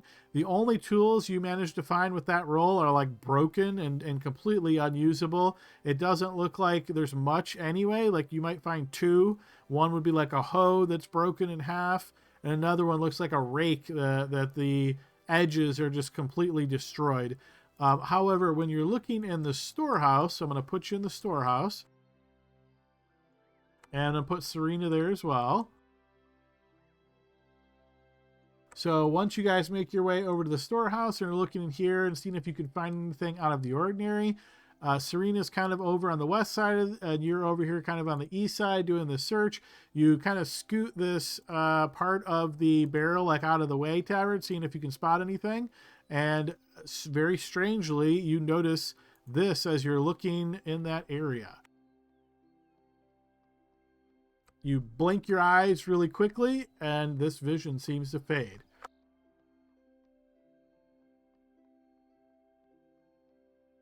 Well, I think I saw that ghost you were just telling me about. I'm telling you, man, this place Hey Adam, I see that obviously I saw the picture that you just shared with me, but does it look like a ghost of maybe a member of the community that I may have seen before, or does it just not have any straight features?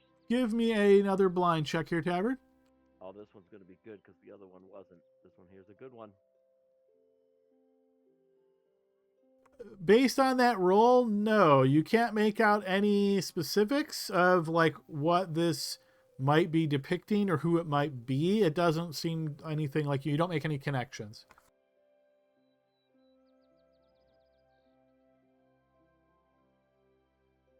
All right, and is that you said that image is gone now? Yeah, so imagine like you move the barrel and you spot this almost like it just sprung up in existence, and you kind of look up, you see this, you shake your head as you're backing up, and you don't see it any longer. Was it adult size, child size? Oh, that was part of the roll, but since you asked that specifically, I'm going to say it did kind of resemble a child. All right, I'm gonna say, hello, I'm Tavern. Is there somebody here? Serena, you hear Tavern say that, but Tavern, you don't hear any response. I'm right here, you doofus. No, I'm talking to the spirit I just saw. I think I saw the spirit of maybe a child size. I don't know, but spirit, if you can hear me, I'm from here. I lived here for 4 years. It's been a little while since I've been here, but if you need any help or something, please let me know. We're here to help. And Maybe then I look maybe it'll over at respond to you. Serena, It and didn't answer me. I'll look over at Serena and I'll say, I bet it's a good spirit because they haven't attacked us. So I think I believe in spirits. You should. I'm standing right in front of you. No, I mean other kind of spirits. I kind of know your secret, but I'm just saying, other kind of spirits. You know. Like your wife? No, I've never been married. Let's go. Yeah, it's too bad you guys don't have any way of looking into the ethereal plane. All right, you exit the storeroom, and it all seems like you left it. I know the halflings do in this world, right, Adam?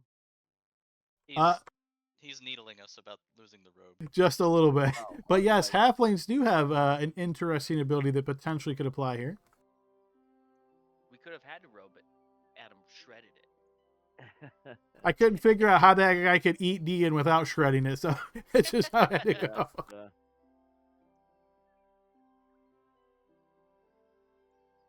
All right, so yeah, unfortunately, no shovels, no tools for digging. What is the next plan?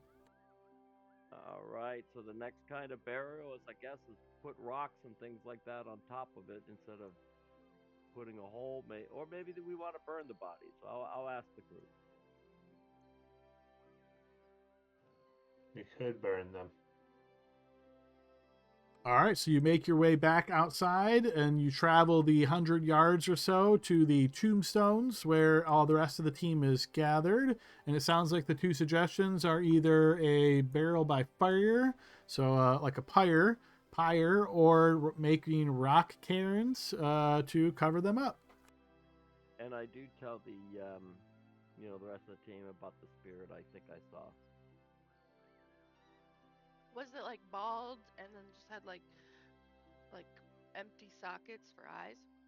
Yeah, it was just there for a second, but it seemed kind of child size, and but I couldn't tell if it reminded me of anyone, but it was like child or halfling size or something. I wonder if it needs help. Well, let's take care of these two citizens, and then maybe we could look around, see if there's anything else here that would cause us to. I think we should check room to, house to house to see if maybe there's something we can do. Maybe we could see the spirit or something. Gordon, you're into spirits, right? Yeah, it takes quite an incredible magic to actually see into the border ethereal. So it's way beyond my ability, and without a magic item, Yeah, but if there's a spirit around here, you can kind of vanquish it to go back into the realm of the undead, right? well, I could turn them so they'll run away from us, right? But that's about it. Oh, I thought maybe you could do some calling upon your god to free. Who knows? I don't know. I'm not a cleric. Were there any children in the hamlet who stayed behind when the party did all that, or was it No, just not to the best of your knowledge. Yeah, the only two individuals that stayed in the hamlet were Mord and Riva, to the best of your knowledge. I wonder if it's attracted to like the negative feelings that the transcendent misery of what happened here. I'm worried about potentially provoking it if we start poking around. But I mean, it is possible that we might be able to help it in some way. It didn't seem aggressive to you guys, did it? Like when you saw it, it kind of vanished, or Yeah, what happened? I'm talking like maybe 1 second or so. I mean, it was there and then it wasn't there, but I'm sure I saw it. I don't usually, I mean, I haven't even been drinking, so I'm sure it was real. Same.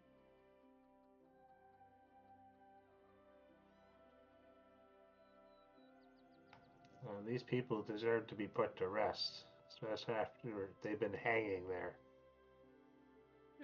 If we recall what religion the High Crisps followed, I will share that with Celine and ask her best judgment on how they would want to be put to rest. To the best of your knowledge, you think they were followers of Halen. It seemed that most of the people in this area were followers of Halen, so it's pretty common. There was, of course, a few others that were more predominant, but yeah, primarily Halen. There were some heathens like Blixel. Right, right.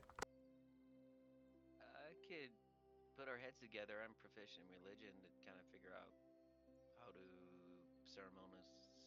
perform a ceremony. So again, from like Halen's followers, they're pretty traditional. So usually just buried and like a typical grave is the most common way that they're put to rest.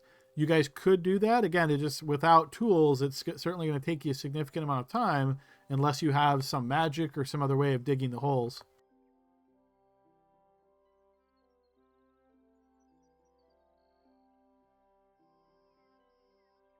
If I don't we're think gonna dig, burning.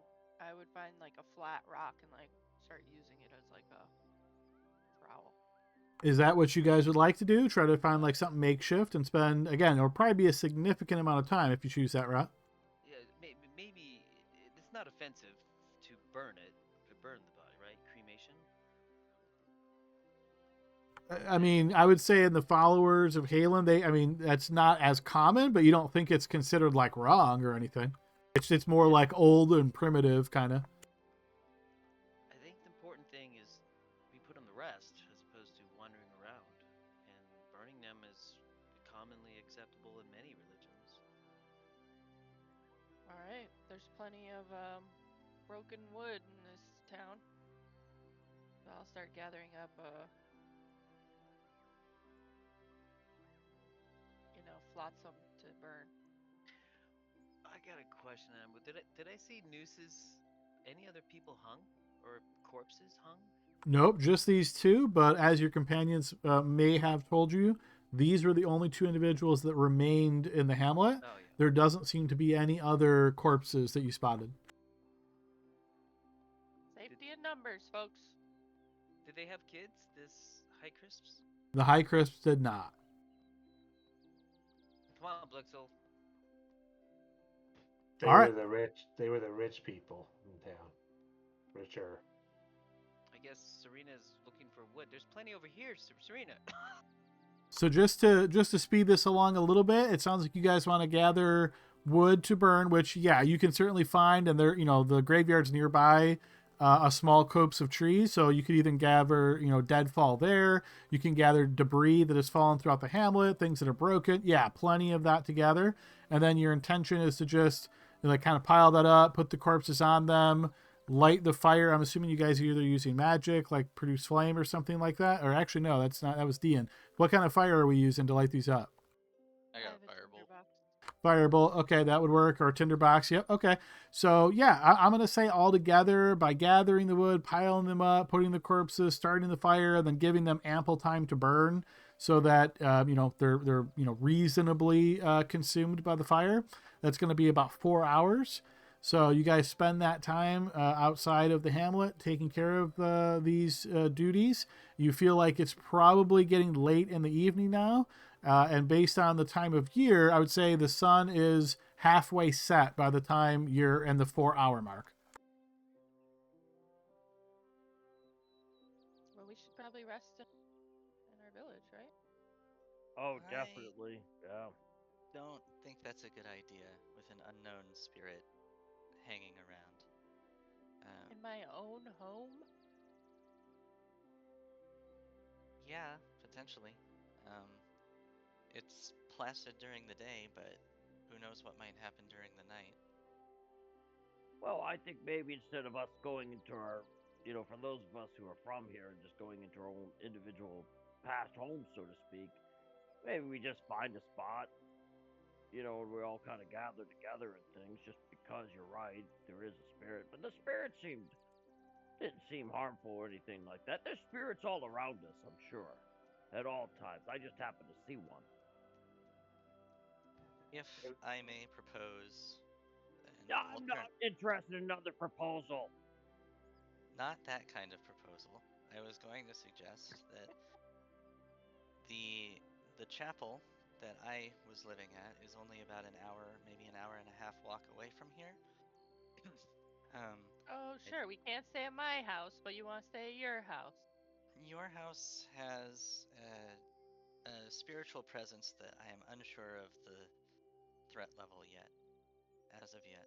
Um, we It wasn't may. in my house.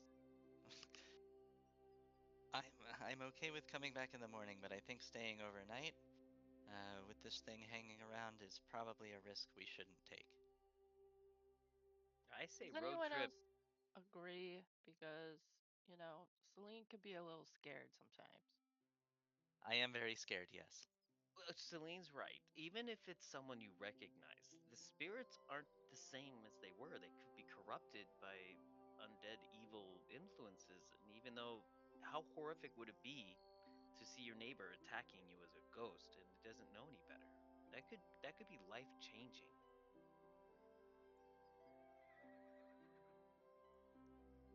If I could remember the 5 missing years of my life, I would tell you about life changing. But sure, let's go check on the chapel.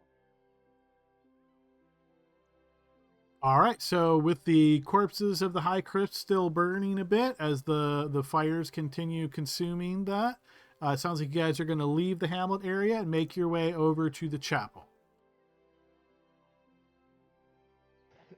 Yeah, but Buxel will say, if we're never coming back here, maybe we can make this a camp for the mind. Ooh, there's an idea.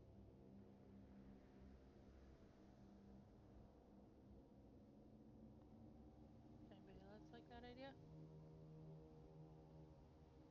Yeah, It'd all good. Yeah, it's a good idea. be a shame for it to, the place we grew up, to cease to exist. Ghost town used for miners. I like it. All right, you guys are having this conversation as you make the about, I think, based on what I see on the map here, it looks like it's about 2 hour walk over to the chapel. So you guys are making your way across the overland here, doing so. It is by the time you guys are getting close to the chapel and sailing, you're recognizing landmarks and stuff pretty easily. You've made this journey many times. it is basically getting full on dark at this point. So you can kind of see the silhouette of the chapel in the distance as true night is upon you, and it is pitch black.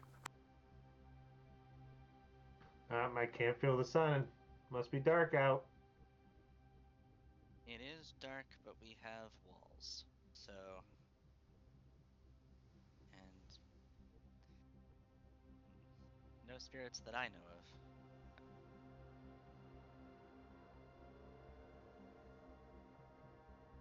All right. So yeah, I believe you have a key to the chapel, if I remember correctly, Saline. I do have a key, yes. So is it your intention to just kind of walk up, use your key, and get into the chapel? Well, we can approach first. I don't think did we ever establish, like, do they know if her grandparents were never there when we were there the They first were time? always there, and then when all this trouble happened with the guild, you said, well, let's go check on them. You came here and they weren't here. So you looked around for them, and yeah, you never found them, and you're not sure whatever happened to them. But we didn't find, like, bodies or anything. You so- did not. Yeah. So I think they got away or something.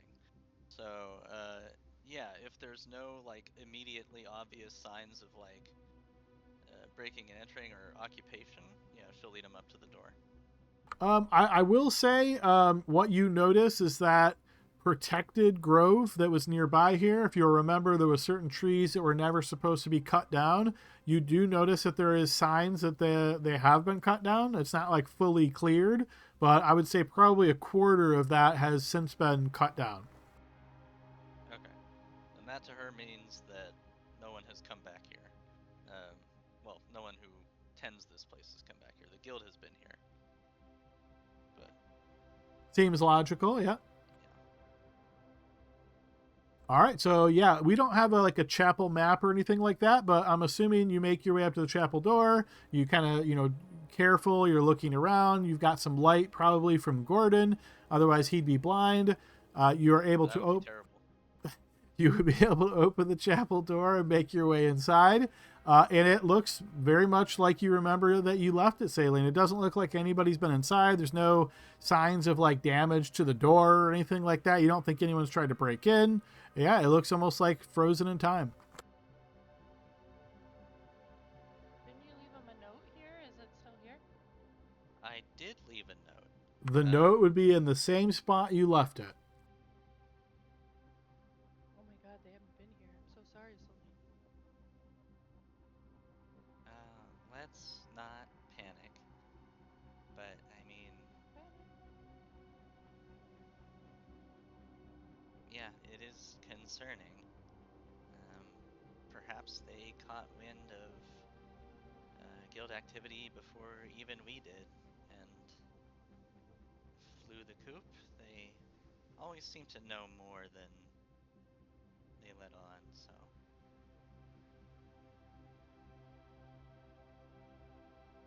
There's a lot of Any other possibility. way of contacting them?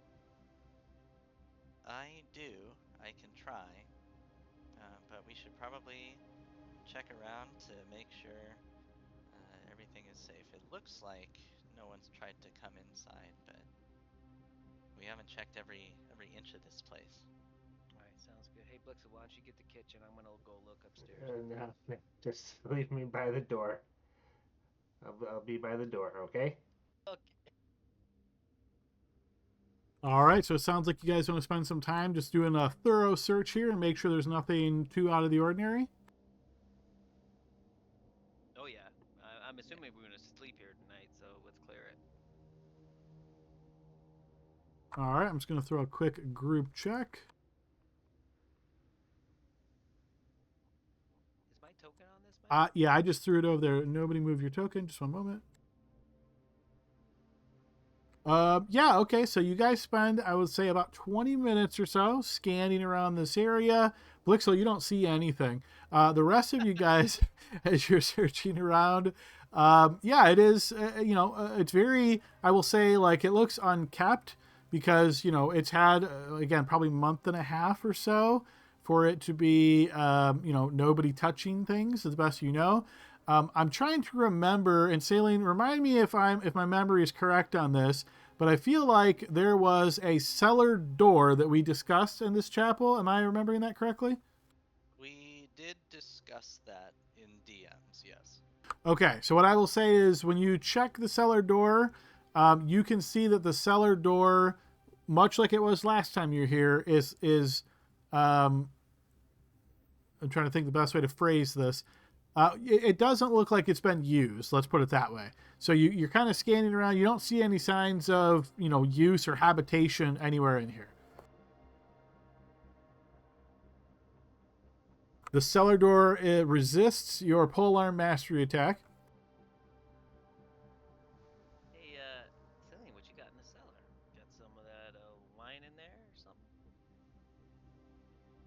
I don't think so. Um, the cellar was the place my grandparents went sometimes, but I wasn't really invited down there much growing up. Um, yeah, something maybe where they kept their effects or something, but it I doesn't don't look want to know used. about all that. There's an eyes wide shut mask hanging next to the cellar door. Like what they do in their own time is their own business. Well, let's have a look. Yeah, I'll go. Well, it's not my house. It's up to you, Cillian. I understand it's your private property.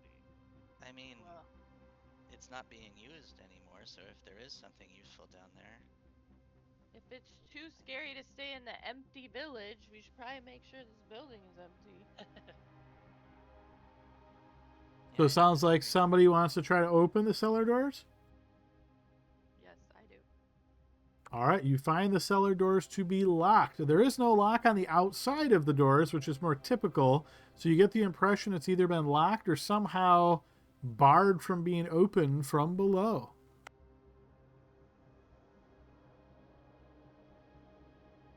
Oh, maybe they are here. Pull harder.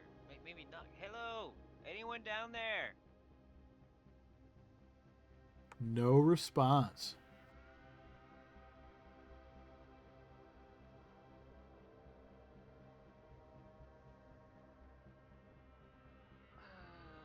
Can I try to bust it open? Using like a weapon or your strength, or what are you trying to do to bust it open? Oh wait, I think Shipwrecker has some sort of thing that helps with locking doors.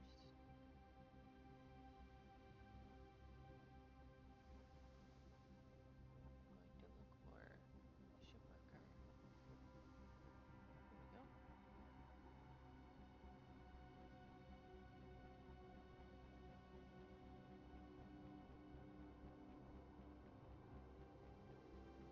Oh, maybe not. I thought it like opened things. I think it did. It was the special.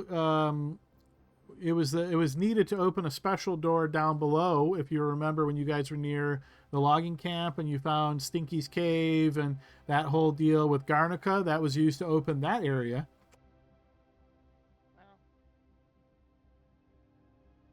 Oh.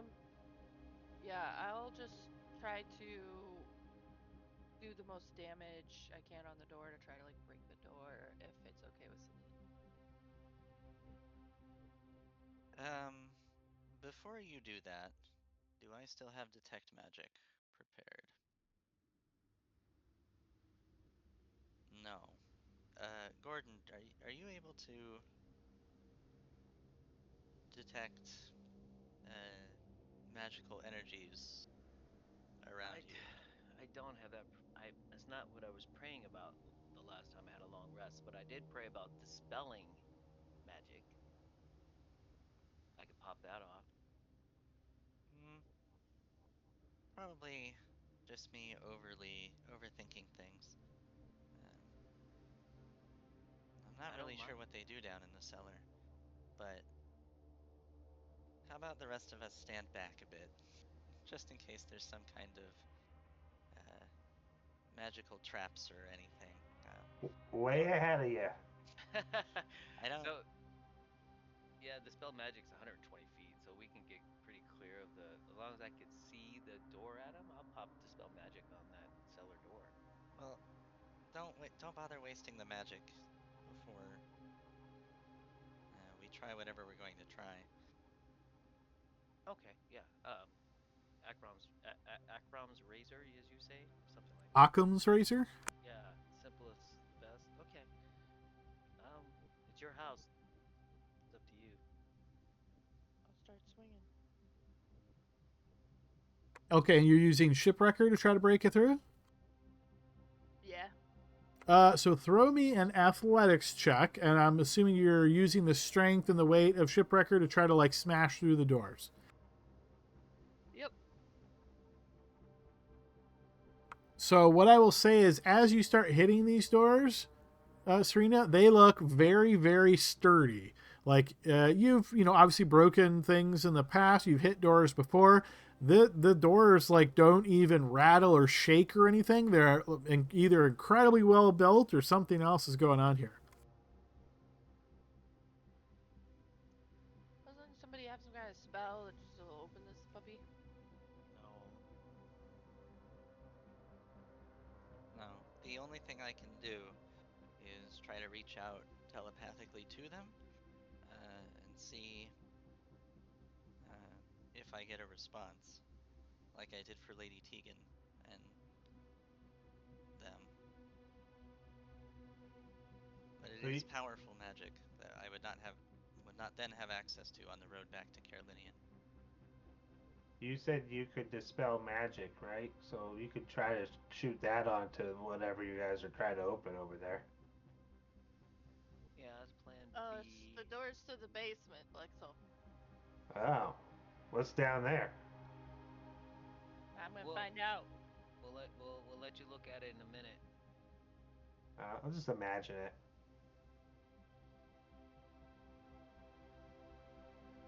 It's Celine's grandparents' little dungeon area. I'm sure it's nothing worth looking at. Don't worry, Adam didn't have time to prepare a dungeon down there. We It's threw definitely square not a pegs. dungeon. You would know that much because it's not big enough to be a dungeon. Well, I don't know. If it goes underground, we've had Doesn't mean there's a lot of experiences down doesn't there. mean there's not kids hanging from the rafters or anything. Just it's not a huge dungeon. Yeah, and I don't know, Saline, if you're imagining you've been down here before. I know you said that you're working off the premise that your grandparents never let you down here, which, completely works. But I would say you don't have any, like, you have no reason to believe this is some sprawling complex or anything. You think it's just a typical cellar. So it's probably Sure. just one room size. And what exactly is down there, you probably don't know. But yeah, this door seems, like I say, very, very sturdy. Well, let me try reaching out to them. If nothing else, maybe they can tell us what's down there. Or maybe I don't get a response at all, in which case, uh, then we can try other things. Yeah, and like think of like a word they might have used as like a password. Sometimes you just say that stuff and it opens up, right? Maybe. So I will attempt to cast sending to contact, I guess, my grandmother. And in 25 words or less, I'll say something to the effect of, we're at the chapel, uh, looking into the cellar. It's locked. Can we get inside? Something like that. Or how?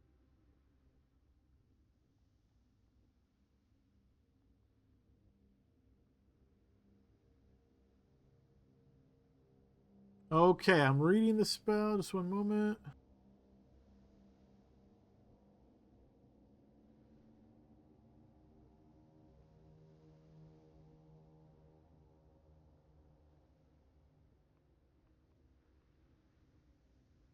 Okay, man, I'm gonna have to really ad hoc this. I'm gonna say you get a response, but it's not exactly words.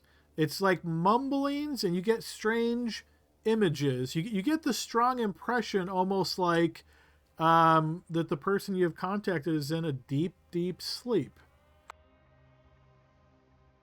It does make sense. They're old, you know. It's like 8 o'clock. It's probably past their bedtime. You can try again in the morning, maybe. All right, I'm popping it. I'll try to dispel the magic. All right, go ahead and burn that slot. All right, you cast this upon the door, and everybody that's standing nearby the trap door or the cellar door, you notice this kind of strange effect as though a color, like a brightness on the door, seems to be eaten away. So it starts and hits in one area, then you see that area looks kind of like dirty, dusty. You hadn't noticed this really before, but before this was cast, the cellar door just looked a little bit better, a little bit more pristine, and this magic seems to have now eaten this away. Try now. Opens the shit, it door actually like, did something. I loosened it for you. Okay, yes, you pull the handle of the door, and sure enough, it opens.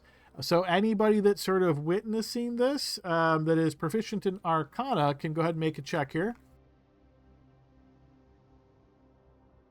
So Celine, you're very confident that this door was affected by an arcane lock spell. Makes sense. Okay, as you pull open the cellar door, you can see a flight of natural dirt stairs seems to go down about 10 feet.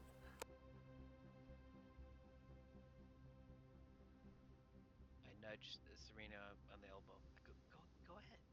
All right, I stride down them authoritatively. All right, you stride down the stairs, and once you get to the bottom, you notice a very plain, kind of simple rectangular room.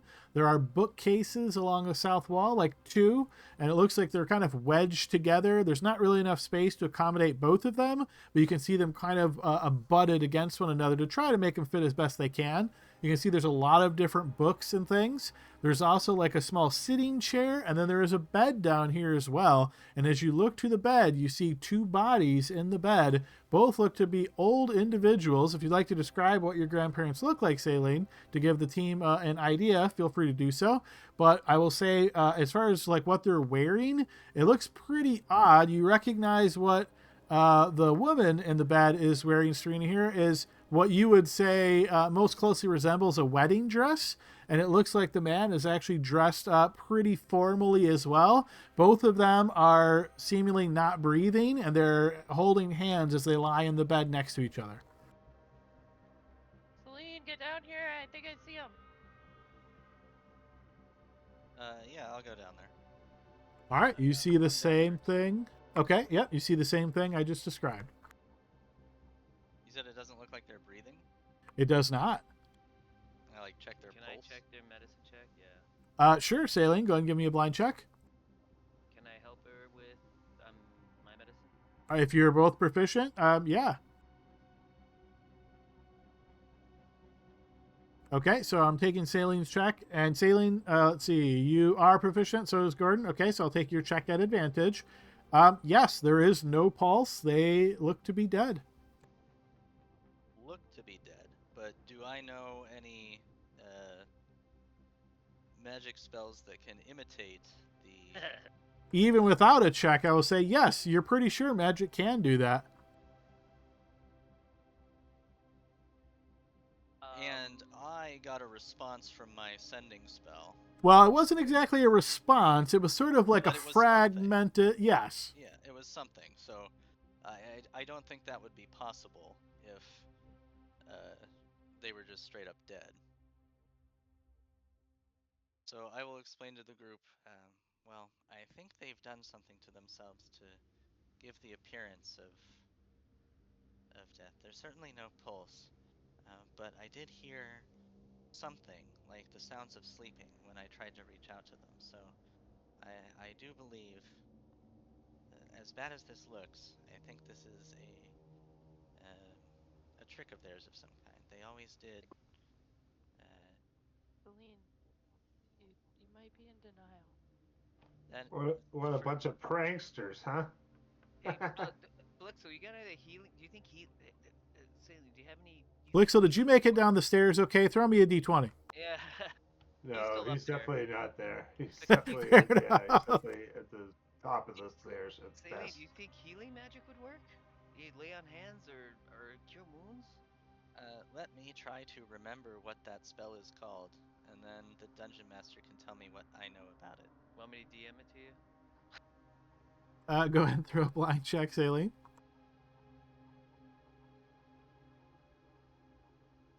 So the first spell I would say that springs to mind to you is one that is known as Feign Death, but it doesn't really have a long duration. It really only has a duration of about an hour. But this matches everything that you would expect of Feign Death, so perhaps this is a more potent version of Feign Death?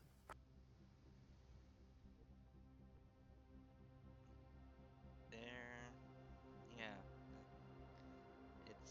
it's a long shot for sure. Um, as far as we know,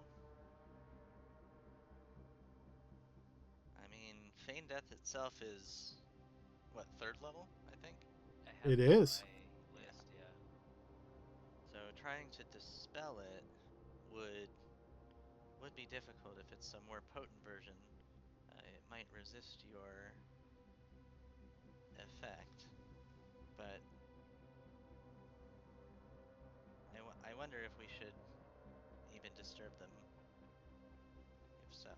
I think they're okay, but I'm not entirely sure what they've done to bring this about. I got a question. I mean, if you were to put yourself to sleep, so to speak, right? Cast it on yourself, wouldn't you like have a note or something in case, your granddaughter stumbled across the bodies or something?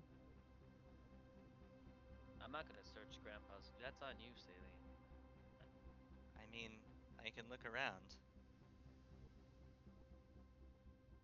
All right, so you'd like to spend some time searching this undercroft, as it were, for any kind of notes? Yeah. I mean, there's two bookcases in here, right? So there They might be are. some stuff in there. Serena thinks that Celine is in denial about the fact that her family has passed away, but she's gonna try this awareness thing. Okay. You can see that both of the bodies are currently affected by a necromancy spell, Serena. Whoa. All right, Neat. and yeah, we're right about at break time, guys. So I was trying to find a good spot to break, but I think this could go on for a little bit longer. So let's go ahead and just do that now, folks. So we'll take our 15-minute break, and we'll see everybody on the other side. See you soon.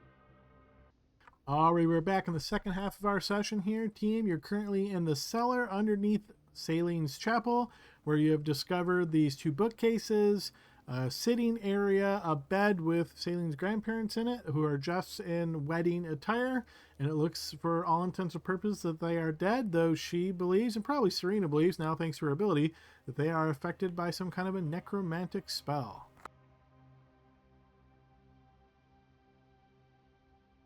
Um, Celine, I mean, if it, do you think they're cursed? Oh no, because they locked themselves in the basement. No, I don't think so. This looks deliberate. Um, You were if raised this with is, necromancers? well, necromancy is a school of magic, um, of which permeates a variety of spell lists. My grandparents are clerics like you, Gordon, so they do have access to some magic that qualifies as necromancy, but not all necromancy is evil, right? I believe Revivify itself is also one of those spells. So, Do they know how to grow back eyes? um, it never came up in conversation, You know, but now that I hear, should we bring him down here, guys? I'll go get him. No, he went down the stairs, right? Didn't he roll for that? Oh, no, I asked, and he said no, he was staying up at the top. he didn't Oh, want to okay. roll because he was scared. I'll go get him if he and be his seeing eye person if he wants to move around the What? facility. Well, no. Why do I need to be down there? You can just go wherever you want. I'll lead you there. So just tell me if you want to go anywhere. All right, let us know if you see anything up there. I'll keep my ears peeled. Gordon's got a sick sense of humor. Sorry about that, Blixel. It's fine. I get it. Some of these are pretty good jokes. I'm gonna keep remember them for later. Well, That's if it's weird. all right with everyone, I'd like to look around. I don't think they're the sort of people who would leave a note that says exactly what this is and how to fix it, but um, there's my suspicion is that there might be something that can help us in this room. Um, subtle, a book subtly out of place that might have some information relevant to the situation that a less scrutinizing eye might overlook, or something to that effect. So, if we've got the time, I'd like to see if there's anything we can do. We have all Can you night. guys just do to them what you did to the door? I'm running out of juice. That little gladiator thing we did, earlier really zapped me. I could take another short rest, but Saley, I can tell that you're moved by that. You must have been very close to them. They taught me everything I knew before I joined this merry band of misfortunate Is individuals. is there anything in your recollection of your history in life that would maybe give a clue of what this is about? I'm gonna say probably not.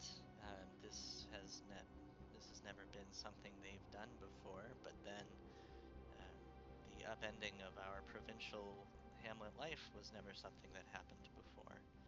Um, my best guess is, as diviners themselves, they foresaw some manner of coming difficulty and thought it best to hunker down in place where the guild would not be able to interfere.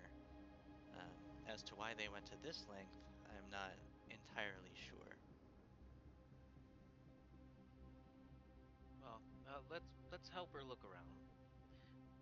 What are we looking for again? Any clues as to what exactly they've done and how to lift this effect? It is curious that if this is the Feign Death spell, um, it doesn't last that long, and by all appearances, uh, nothing has changed in the chapel since we were here last, over almost 2 months ago. So, if they've been down here the whole time, uh, there's something else going on here. It may be a modified version of the spell. It may be another spell entirely that I don't even know. All But right, Adam, I'm not going to help search, but I am going to step aside and take this information and ritually cast augury. Okay. and I will start looking through the room to try to find clues as I described. Again, I don't think it's going to be very like a simple here's the answer kind of thing, but she's looking for anything that may look out of place or uh, related to like necromantic magic within this collection of books or in the room in general, to see if she can try to find a place to start. Okay. Blind check, Saline, as you spend some time on that. And I will even be willing to throw a hero point on top of it if necessary, and also play my card for the team. We don't have a spot for cards on this one, so just throw it anywhere.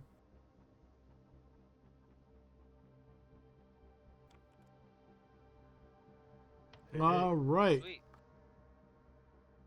Played the There Goes Our Heroes. Hopefully you guys know what that was inspired by. You and your group regain 1 hero point each.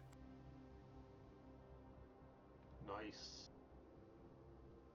Here comes the blind check, and I will spend the hero point I just gained to add something on top of it as soon as my character sheet loads again.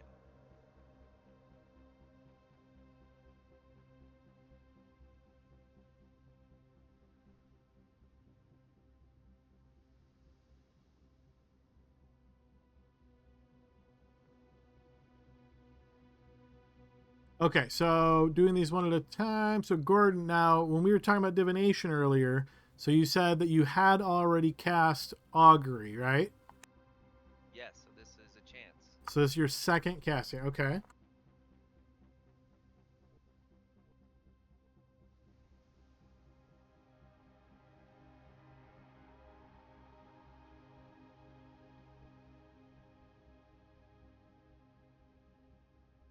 Okay. The results of that are weal and woe.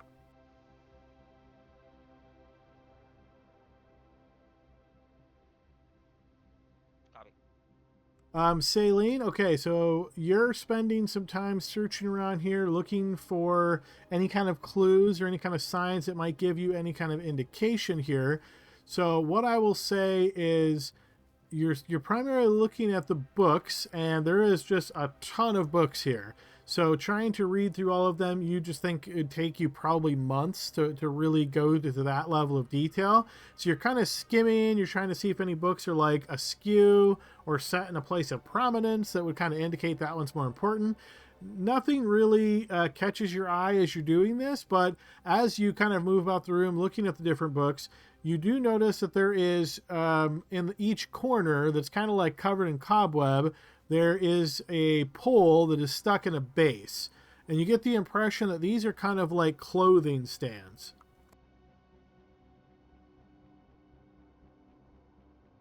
I'm sorry, in each corner of the room? Yeah, so you know how like let's say you're hanging up a suit or something like that, you would put it on one of these, kind of like almost like a dress mannequin, but not that fancy.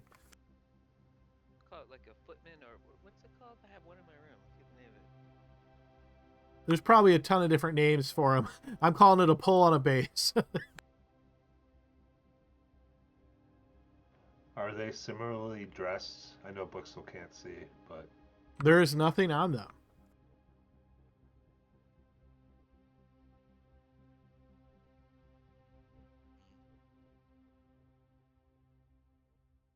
Is that where the wedding clothes came from?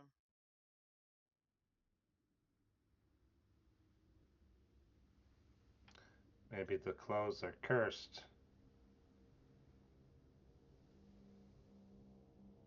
or blessed, depending on how you look at it. You would think so, wouldn't you? Gordon, what were you doing over there? Well, after seeing your emotional response to seeing your grandparents here, and knowing full well that seems intended, I was just praying, and I don't know if. No, granted, I've sometimes it gets muddy after a couple of goes, but I don't know if it's gonna be good or bad. I think it might be both if we wake up your grandparents. I got this sickening feeling in my gut that it's both good and bad if we wake them. Does that mean anything to you and how you experience with your grandparents? Well, I don't know how to answer that. Just a general feeling. Uh, it could be as simple as they didn't want to be woken up. They needed their beauty sleep or whatever, and get a little salty getting aroused like that. But I'll laugh at that. That was pretty good. Yeah. I mean, it's hard to say, and I don't know what to make of these holes in the corner. Can I like investigate? Can I like go over and like investigate one of them, see if it's like connected to anything, or uh, if the placement seems like, I don't want to say like out of place, but um, it certainly seems deliberate, right? To like not a normal fixture of a cellar. I mean, if a cellar was being used as like a living space or to hold clothing, it certainly could be normal. But yeah, go ahead and throw me a blind check, and we'll just see if anything really amazing happens here. So they don't seem out of place. They don't seem connected to anything. You can freely move them if you wish. Yeah, they look like they would store clothing. Why exactly they're here, you're not sure. Hey, Adam, when Serena popped her magic awareness, was it the bodies or was it the clothing? Was it distinguishable? She noticed the effect on the body. She didn't look, super close or anything like that, but she saw this aura radiating from the bodies. Copy. I mean, obviously they were trying to stay safe, and now we're here to protect them. So wake them up. Yeah, I'm leaning that way, Serena. I really am. I just don't know how is the thing. Uh, this is potent magic that they've used. If I get a, Selena, Celine, do you think we get a long rest at your nice, safe house that you No, we grew up tried in? that once before, and he wouldn't let it happen. She's like, no. What? There's nobody coming. Clearly, this place has been undisturbed the entire time we've been gone. It should be Take very safe. take it up with the man. You know, man upstairs. So remember, the way the rule is written is you have to spend no effort to protect yourself whatsoever in the area to benefit from a long rest. So because this is unprotected area, then yeah, it doesn't qualify. Well, we would lock the door. Yeah, but you could make that argument almost anywhere. Like, oh, I dig a hole and I put a tarp over it. They can't get me. Long rest. No.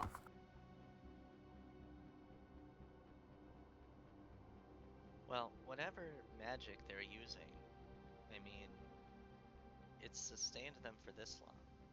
So, if you need a long rest, we could conceal uh, the trapdoor when we leave this place. Uh, I don't have the ability to recast the spell that was on it, but it doesn't look like anyone has tried to get in here otherwise. So they would probably be fairly safe just keeping the status quo here. We could go back to the the the capital, rest up, and make our way back here if necessary. Although, uh, You just want obviously, to leave them here? well, what else can we do? I mean, I What don't are know the? your grandparents too well. Met them a couple times and everything. But with them wearing their wedding gear and wedding attire, I'm just kind of wondering if maybe, I mean, this is way guessing.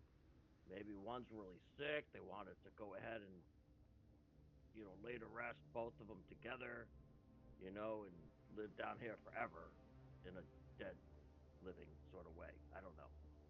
Yeah, but they they fake their death. That's the spells Celine and I are thinking they're used to fake it and stay down here. Maybe there's an expiration on it. We could bring them back to the castle. I'll carry them, whatever you guys decide. I say make them strip. I'm sorry, what was that? You gotta make them strip. That's the clothes. That's what's keeping them asleep. I don't think that's it, and no one wants to see that. Don't worry, Blixel can't see that, but he's still kind of a weirdo. Then I say Blixel does it because he won't be able to see it. Good. I feel like I'm being set up with that one, so I'm gonna probably respectfully decline. Getting a little too handsy and everything.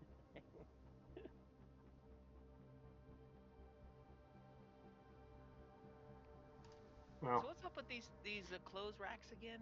They just seemed odd because it's in the basement by a library. Well, the fact that there's four of them, one in each corner, stands out to me, but No, no, they there's can't. only two, one in Oh, either corner. oh.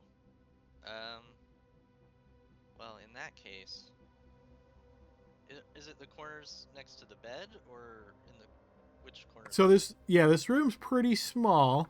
So think of it as you come down the stairs, and then there's bookcases on one wall, the beds on the other wall, the sitting areas on another wall, and then these two clothes holders are on that final wall, one in either corner.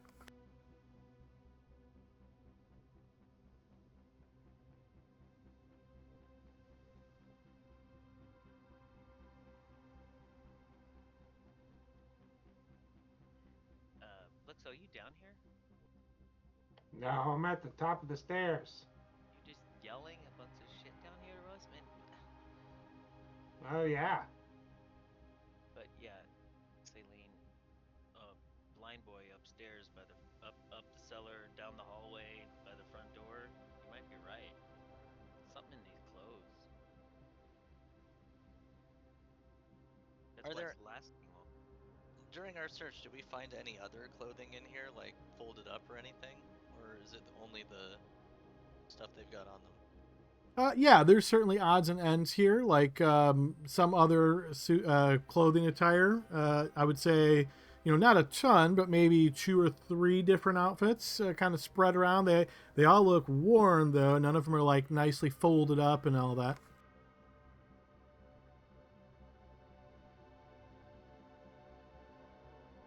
We could try, I guess we could try dressing them with the clothes that are around, see if anything happens. Serena, you didn't notice any kind of magical effect coming off of these when you did that thing, right? I noticed it off their bodies. You want me to come down and do it again? No need. If that's all you saw, then that's... Just wake them up like you guys did before. Or I can come down and shake them by the shoulder. Could it be that simple? Dice would probably be involved. Just remember, and you don't know me very well, silly, but I only have a gut feeling. Wheel and woe, but this is your family. We're here to support you. My thinking, I don't know what the woe is about, but my thinking is that if they knew that I was alive and that most of us are still alive, they would want to know and they would want to uh, come back to the world of the living. Maybe not to like join the party permanently, but as like a NPCs we could visit from time to time for sure. I think they've been waiting for you. Oh, Gordon actually like guts his throat a little bit with that. This is a moment here, guys. If you guys ever wake them up,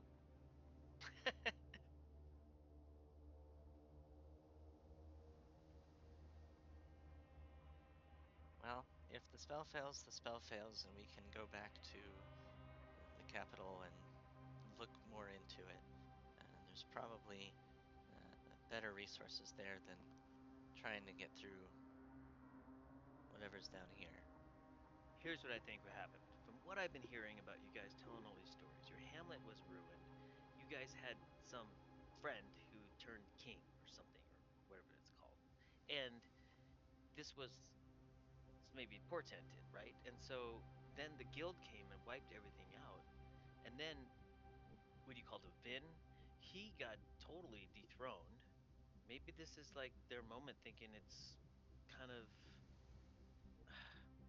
I don't know, like this is the moment where they just wanted to just lie in peace. But you're not gone, and Kareel's fine, and you're a counselor, and if they wake up, they are going to be so happy to see you, Salee. I think this is mostly Wheel. It does. The reading you got does concern me, but everything concerns me. So, Hey, if you're gonna do this, I think you've got it in the bag. And he's gonna give you bardic inspiration. Who's casting the spell magic? I don't have it yet. what do you mean you don't? What? I needed to rest. I'm, Um, I'm out of the spells. A long rest gives me my level 4 slot. At best I can get a level 3 if I think it's up to my proficiency bonus, right? If I choose that option on a short rest, which I do have an option, I can still have a short rest, but the most I can get is 3. The most I get to spell is 3. I believe it's a, I believe it's a check, right? To if you try to Yes. dispel something. Yeah, it is. And I'm Wait, walk me through that one more time, Brian. I just want to make sure Oh, you're sorry. not misunderstanding. How are you trying to get a third slot back? I'm going to do a short rest, choose the spell slot recovery up to spell slots of. Oh no, it's half of my. I can only get 2. I can't get a level 3 back. It's only half your proficiency bonus rounded up to get spell slots back through a short rest. I'm out. I I'm could try. impotent. I already bolstered you. Yeah, I rolled a 1. Can I try bolstering somebody else, or you're the only one with dispel magic? He's the only one with it. We could take him back to the castle. We could stay here tonight. Take him back to the castle in the morning. Take off like his suit jacket at least. Yeah, we could try that, Saline. I'm not mad at that, and we could do it I respectfully. I promise I'll keep my eyes closed. That's the second good one.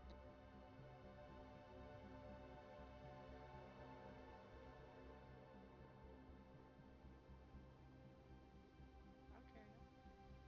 I can do it respectfully. I could take their clothes off and tuck them in, and then we stay the night and see if something changes. And in the morning, I can very respectfully get them dressed and take them with us to the castle. I don't want to leave your grandparents here.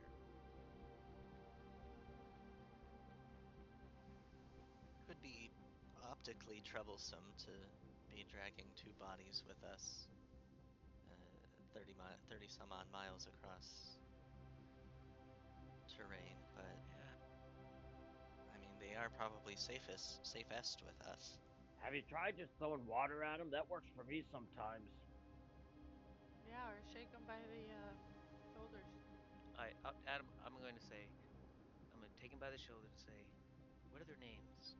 You probably didn't have it down, did you? But whatever their names are, I'll shake their shoulder and say, hey, you're safe. Celine's here. She's here and she's alive.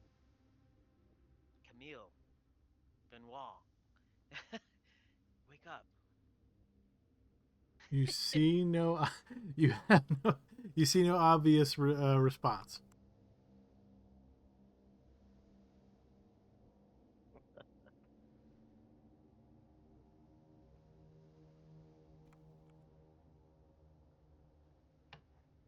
How are their eyeballs looking? Pretty good. You can't have them. They look, on all intents and purposes, look so completely dead. I lift their eyelids, nothing. Uh,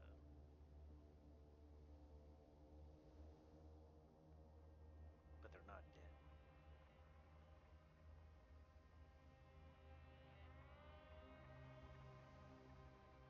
Okay.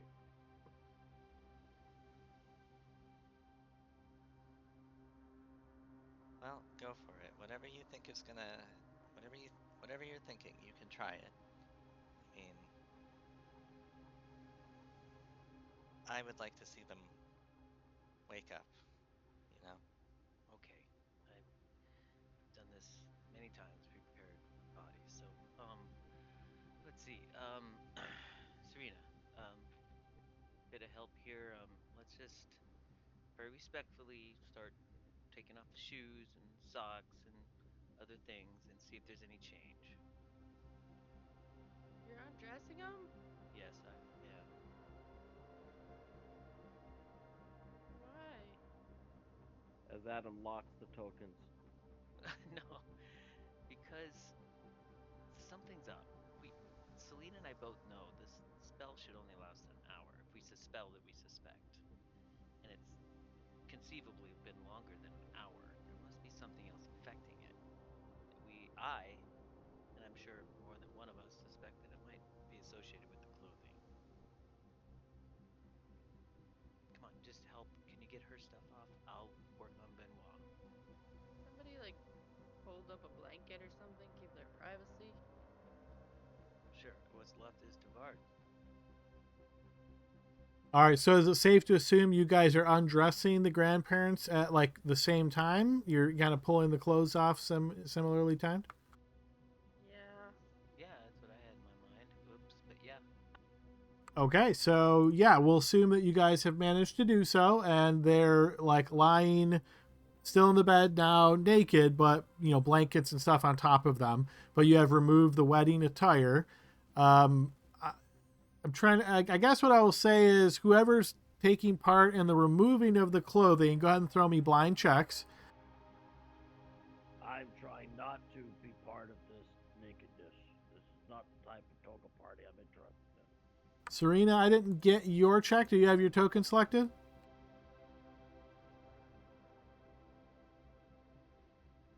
No, I did not.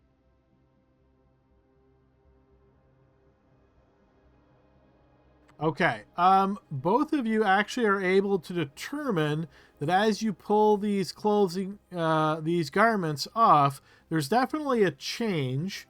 You're not sure exactly how to describe this, but it's almost like you get like maybe it's like a little bit of a static kind of feeling. So you pull them off, and as you pull the last piece of the garment off, so I guess this would be like the blouse for the grandma and the jacket for the grandpa. You get this kind of a strange, almost like static feel. I Okay. shake the shoulders and try to wake him up. They do not wake up. Let's just tuck him in. Maybe wait an hour and see. Try to heal him. It doesn't work. I don't. They don't look hurt at all, right? No, they don't look to be hurt. So I will fold the sheets and tuck them in, and try to similar position they're in. And I'm sure Serena will help me. And maybe now an hour will lapse. All right, is that you guys' plan to wait the hour? Okay. So you guys wait here expectantly, maybe kind of leaning against the wall or sitting in the little sitting area, kind of observing them as Take time. a short rest. Sure, yeah, you could. Okay, I'll, thank you. I'll attempt the same.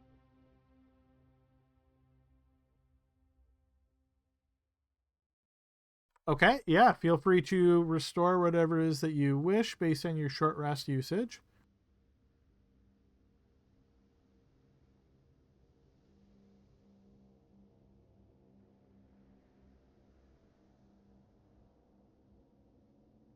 Okay, so as you guys are short resting, you're kind of watching and seeing how things are going. The hour passes, and almost like clockwork, you can notice both of their eyes begin to open. However, very quickly, you notice this look of concern stretches across both of their faces. They kind of blink, they look at each other quickly, and they sort of lift their heads, trying to look at you. Celine, you notice your grandmother raises her head and looks towards you with a look of great concern. And just as she's about to speak, you notice this gathering darkness very quickly that seems to occur right between the both of them. You see a hand reaches out from the darkness, and then a clawed hand reaches out from the other side of the darkness, grabbing both of them and pulling them in. In just a brief moment, you see this figure silhouetted in the darkness.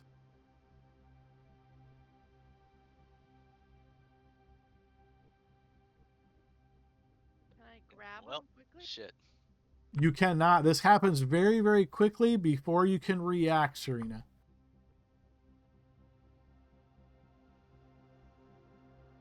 What's happening? My jaws in my lap. Does the black area, like the darkness, linger? Can I try to stab it? It does not, no. So it's kind of appears. You see the hands reach out, grab them, pull them in. You see this silhouetted figure, and then all of this, the darkness, the figure, the grandparents vanish. What the heck? What the heck, indeed. Your grandparents aren't what you've perceived. What does that mean? Someone came and just swiped them. They were literally protecting themselves from this woman. What did they owe to this woman that would take their lives? What did they do? Who did they piss off? Um, we saw the woman for like a split second, right? Correct. Is there any chance I might recognize her, So I don't know that you what would. she is? I don't know that you would necessarily recognize her, but based on all the occurrences that happened, I'll give you a very high DC check here. This is going to be a history check. You're inspired, I think. Who'd you give inspiration? Oh, you didn't yet. No, he didn't do it because Yeah. Well, I do have expertise in history, I believe, so we're gonna give it a shot. And I'll even throw one of my inspirations at it if I need to. All right, go ahead and post, and I'll let you know if you need to. You need to. Would you like to take the other side or re-roll? I mean, it's because I can't see it, we might as well take the other side. Okay. You have no idea, Saline. Oh well. Just for FYI, I normally don't reveal, but that was a 4 and an 8. Oh well. I look at you with concern and apologies in my face, like, oh my god, what happened? I don't know. I can try. They were awake, so I can try to reach out to see if they're still alive. Yeah, go. Yeah, so I'm gonna cast Setting again, and I'm gonna basically just ask what the fuck just happened. In not so many words. It does reach across planes of existence. In 6 words. And that's literally the exact words you're using? She doesn't say fuck. She's not the kind of character who says fuck, but she say, "What on earth just happened?" Is what.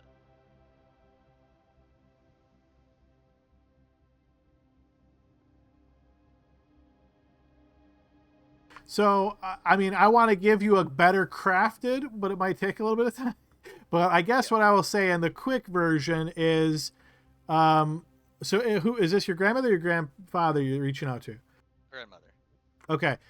So the response that you will get is, the woman is known as the Dread, and she believes that she has been taken to Cal Corwin. That's probably not 25 words, but I think those are the key things that you get out of this. Sure. And does any of that extra information offer me any new insight of, like, do I know what the dread is? I'll give you another check since this is now based on a name and you rolled terribly before, so feel free to throw another check. So what I will tell you is you failed, but if you want to throw a hero point on this, you only need 2 to roll a 2 or higher to succeed. Well, now that you've said that, I'm gonna roll a 1, but we'll do it. Look at that. Right Okay. on the money. So the Dread is a very rare figure. Almost nobody outside of really esoteric scholars really has ever heard of the Dread. But you can think of the Dread as a prototype on Shaylin. So while the god Azrai was still alive, he imbued his power into a figure known as the Dread. So this is before he was killed, before his blood was spilled, and then you had the scions of Azrai arise from that. So the Dread was known as a prototype on Shaylin, and essentially it revolted against Azrai and tried to overthrow the God of Darkness, but Azrai was far too strong for that. So it cursed the Dread to an unending existence of darkness. There's been some theories and some concerns that ever since the days of Mount Daysmar, when Azrai was slain, wherever the Dread was imprisoned, how is that prison still holding? Could Azrai's power imprison it indefinitely? Or would the god's power wane after a period of time of him being destroyed, and perhaps the Dread could escape? Okay. And what about where they've been taken? What'd you say? Cal Corwin. That I'll let you throw a check on that as well. This is history. This is more just like, do you know the map well? So yeah, you don't know much about Cal Corwin, but I'll go ahead and throw us to the other map. Cal Corwin is an island off the southeast coast of Anweir. If you can see where I'm pointing here, this is Cal Corwin. Oh, we ain't ever getting there. Yeah, that's pretty far.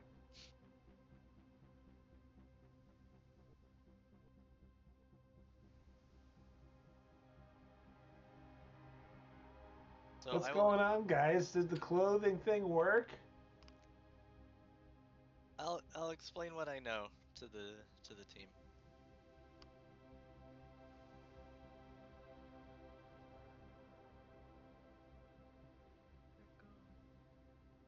Oh. What did they do to make that thing so mad?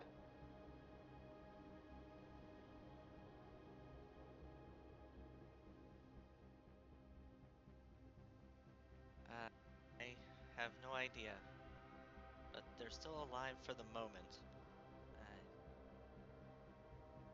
But I don't know how we're getting there or getting down there or anything.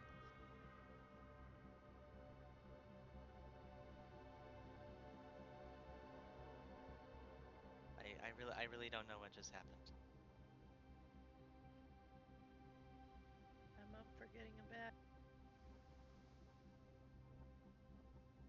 Any other questions about this map before I move us back to our typical regional map? All right, zooming us back over. All right, you guys are still in the cellar. This very strange series of events has just taken place. And now this area seems fairly empty. Of course, you still have the bookshelves with a lot of old books. But other than that, there is nothing else of interest on here.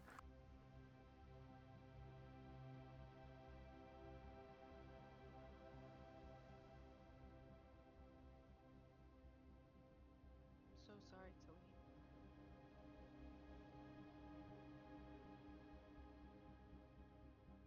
Well, I think I'm in a bit of shock right now.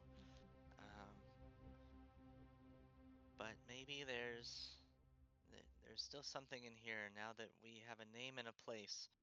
I can look through these books to try to find out what exactly this was all about. Like, were they containing this thing down here? I don't know, but When you saw her dreams, what was that like? I didn't get anything distinct, just uh, sounds of sleeping soundly, I suppose.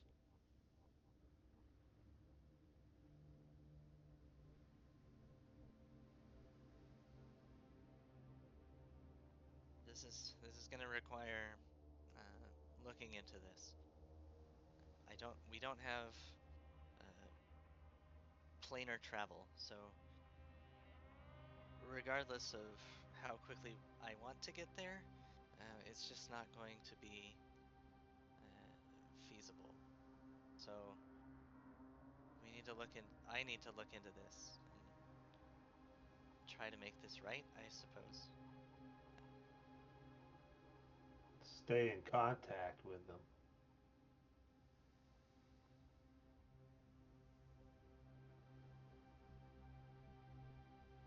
Yeah. Oh, if you do decide you want to go and try to rescue them, you have my warhammer at your side.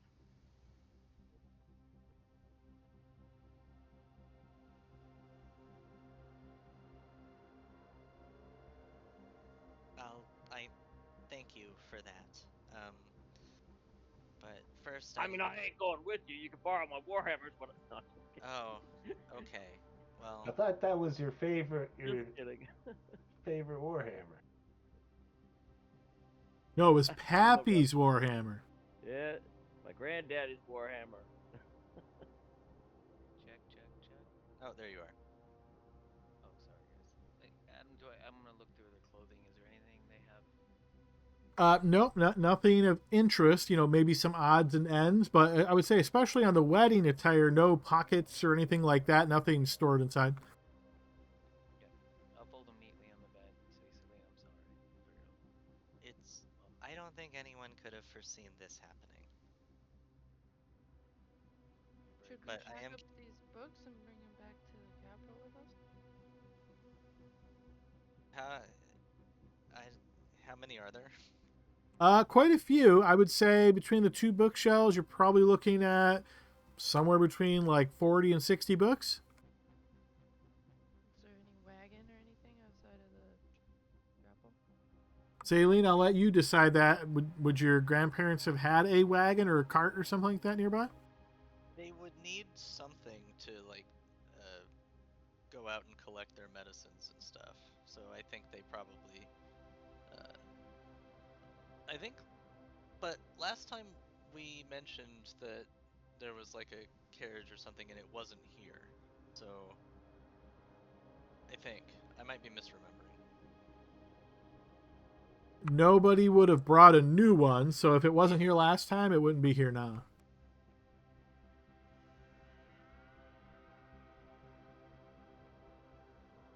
Man, they were down here the whole time.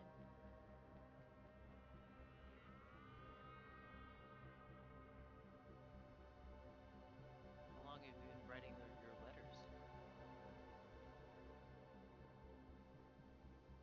I'm sorry? How long have you been writing your letters to them? Well, the letters weren't to them. I thought you were writing letters to Grandma. To a variety of people.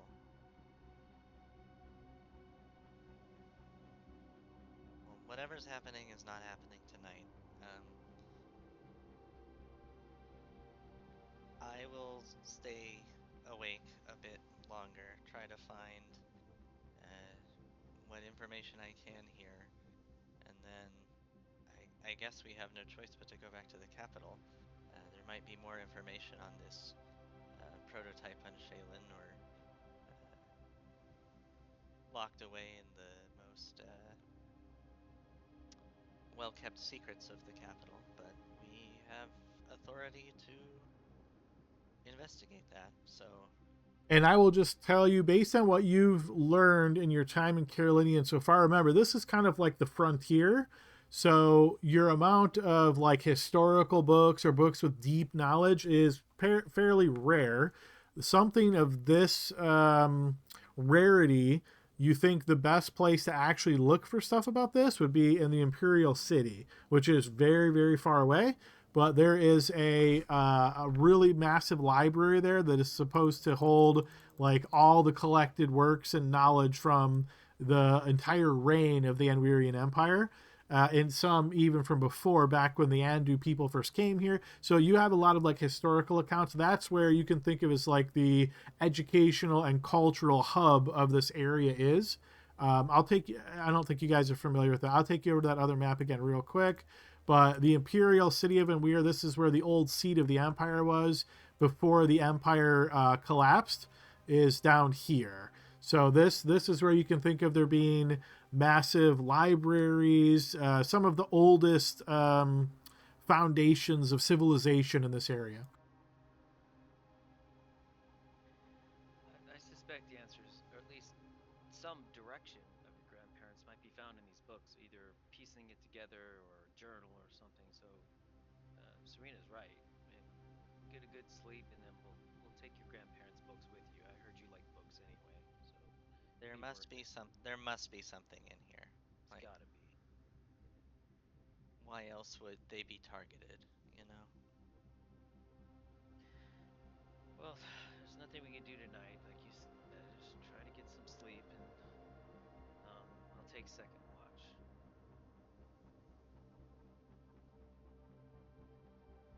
All right. So, yeah, you guys have just had quite a crazy series of events occur here. So, to try to speed this up a little bit, is it your intention to rest here overnight, wake up in the morning, and travel back to Carolinian? I believe so. Yep. Yes. Okay. Is everybody good with me fast forwarding that? There's nothing else eventful that's going to happen here in the chapel. Are you guys good with me fast forwarding that? I have a card that says Magical Gate in the Shadow World, but I'm not playing it, so don't even hand it to me anymore. That one does seem to come up a lot, doesn't it? It sure does. I'm like, damn it. No, That one and the plus resting and minus resting. I see those all the time.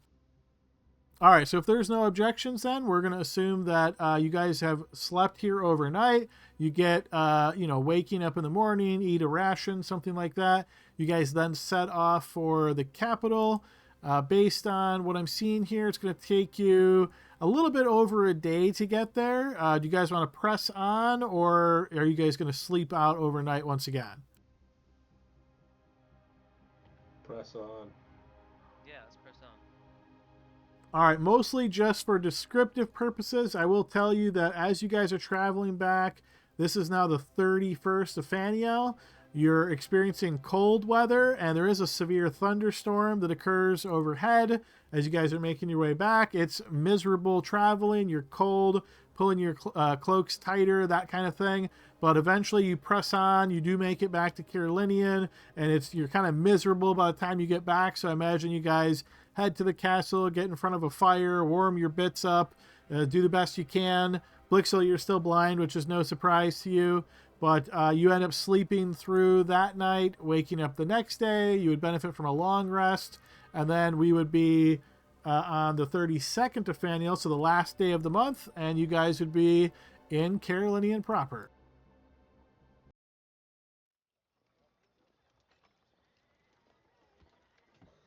All right, so we're close to the end of our session time, but I'd like to give you guys a chance to do any kind of last minute stuff that you would like to do here in town. Blix, I'm imagining you're going to try to find some way of restoring your vision.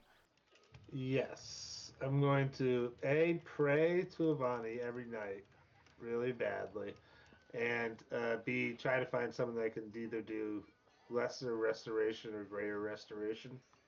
Cast that on me. All right, so give me a blind check. Well, actually, this would be really hard being blind, but so like you're trying to talk to different people around, see if anybody knows anybody. Safe to assume, I think someone even suggested this earlier, you're going to inquire with the NRC to see if maybe they have some means of helping. Yes, yeah. All right, so Gordon and Serena are assisting here. Gordon, obviously, you're affiliated with the NRC, so you kind of know who to talk to and that kind of deal. So I will say I need somebody to take a lead. Basically, it's a persuasion check to see how long and what kind of effort and what kind of result you can get out of this. I'll do it if possible. Yeah, and I'll help because I'm proficient in persuasion. Okay, I'll go with that. All right, so I'm taking Blixel's check at advantage. Okay, so eventually you're able to track down someone from the NRC. This is a high-ranking cleric. They inspect you. They say this looks really, really bad. They have some possible ideas. They say the first thing they could try is a greater restoration spell and see if that works. If not, it might require a regenerate spell. These are both very high level spells, and the clerics here don't have access to that level of magic. So basically, they would have to send word to an affiliate and have that person travel here. So it is going to be quite a bit of an expense. So they kind of say like, okay, do you how much money do you have to put towards this effort? How far and how wide should we reach to find an expert? You kind of this spiel of like, trying to gauge whether you have enough coin. I am of the council and a man of a holy nature as well. And I have hundreds of gold that I can donate. And I have 12. And I have some too. But your kindness will not be forgotten by the council. So what I will say is you kind of get the impression, Blixel, that this line of trying to say like, oh, you're a counselor, it doesn't seem to have much of a sway with this high-ranking church official. And you might recall that they've kind of already done favors both by blessing the land, and then they also did a favor for Tavern, kind of with no cost. You kind of get the impression that they're tired of doing freebies and like they want to get paid, but he doesn't say it in a rude way, right? He's just kind of like, that's the kind of the impression that you get. So what I'm finding as far as cost goes, low level spells are usually pretty reasonable, but higher level spells can be quite expensive. So I think how I'm going to do this is I'm going to look at the cost of a similarly priced scroll and then gauge it kind of that way.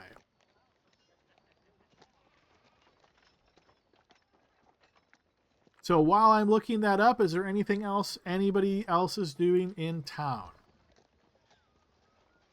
The only thing I had in mind is just for the group. I do need. It would be helpful if I were to replace my divination hourglass. It's 25 gold pieces. I'll front you the money if you need it. I have 12 gold pieces, so I just need 13. I've got over 200. I can give. Yeah, I can give you some. Can you cast Lesser Restoration? Can we try that first before? Yeah, lesser I need to prepare, but that's a level 2 spell. Greater is level 5. Let's try Lesser. Just see if it works. I can. I stepped away from the keyboard for about a minute. Are we rested or not, Adam? Yes, you would have benefited from a long rest. Okay. I think it would be. I think I would have switched to something to heal him, so I'll just do a quick change, and I can. Yep, yeah, I'm fine with that. All right, so I'm gonna throw lesser down on. Let's.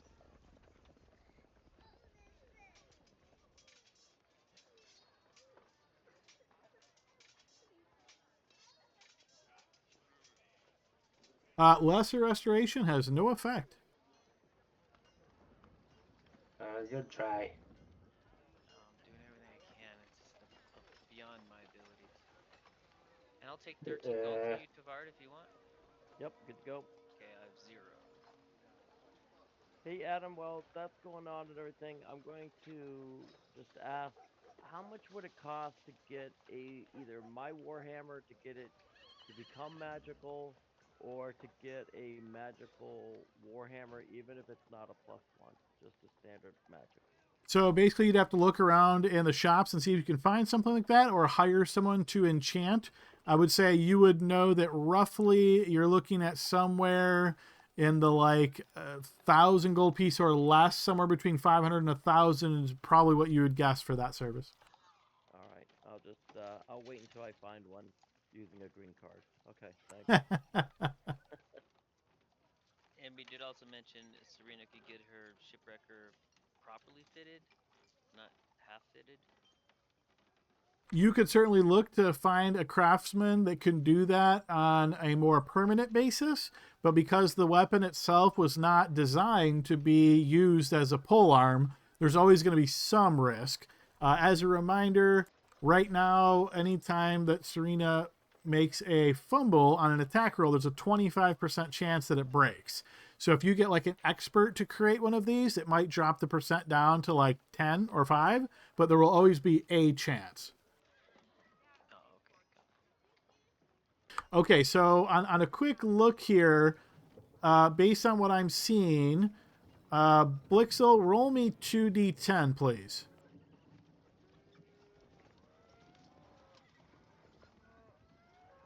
Okay, so that would be 11,000 halved because it's a temporary item. So 5,500 based on your persuasion check. I'm going to say that the NRC wants 3,000 gold pieces to cast both of these spells on you to see if they would work. And that's, again, reaching out for an expert. It's going to take some time. That person's going to have to come here and so forth.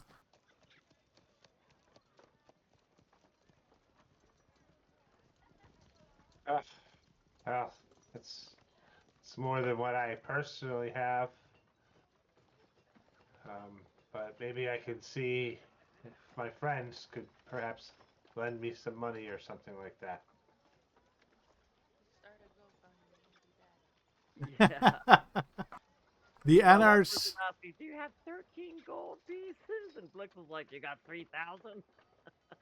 The NRC basically, the staff here is going to, say like, oh, your counselors, and again, I'm kind of summarizing this, but they're basically saying, your counselors can't use, treasury funds to pay this. I mean, you're a counselor. You should be worth that, shouldn't you? And they say it again in kind of a nicer way, but they're really, kind of saying like, just use treasury money. We get it.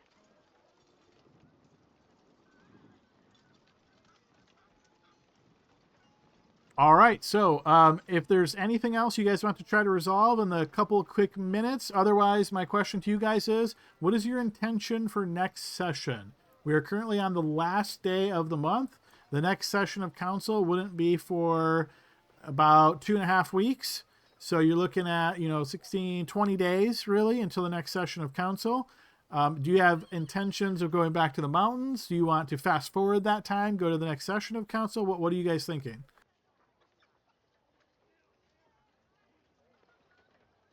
My first thought was to rob a bank, but I think that's probably not a good idea. But to fix Blix's eyes, unless you want to walk around blind to the next council meetings or session.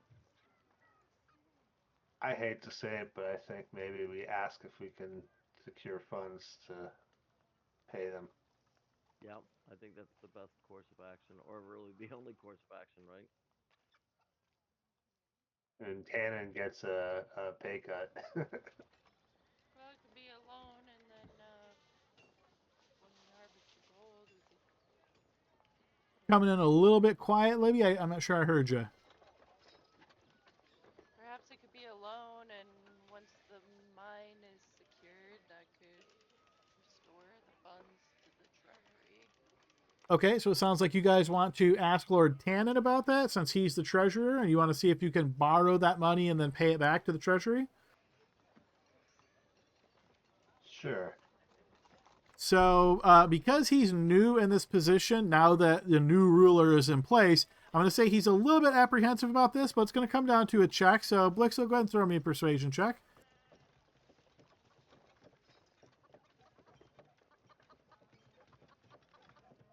After you ask Lord Tannen about this, he says, this is kind of unusual. He understands how, impactful this is. But yes, he will do this, but you'll have to pay it back with interest. And asks you if that's okay. So basically 3,000 gold. If you pay it back within a month, he'll want 3,300 back from you to the treasury.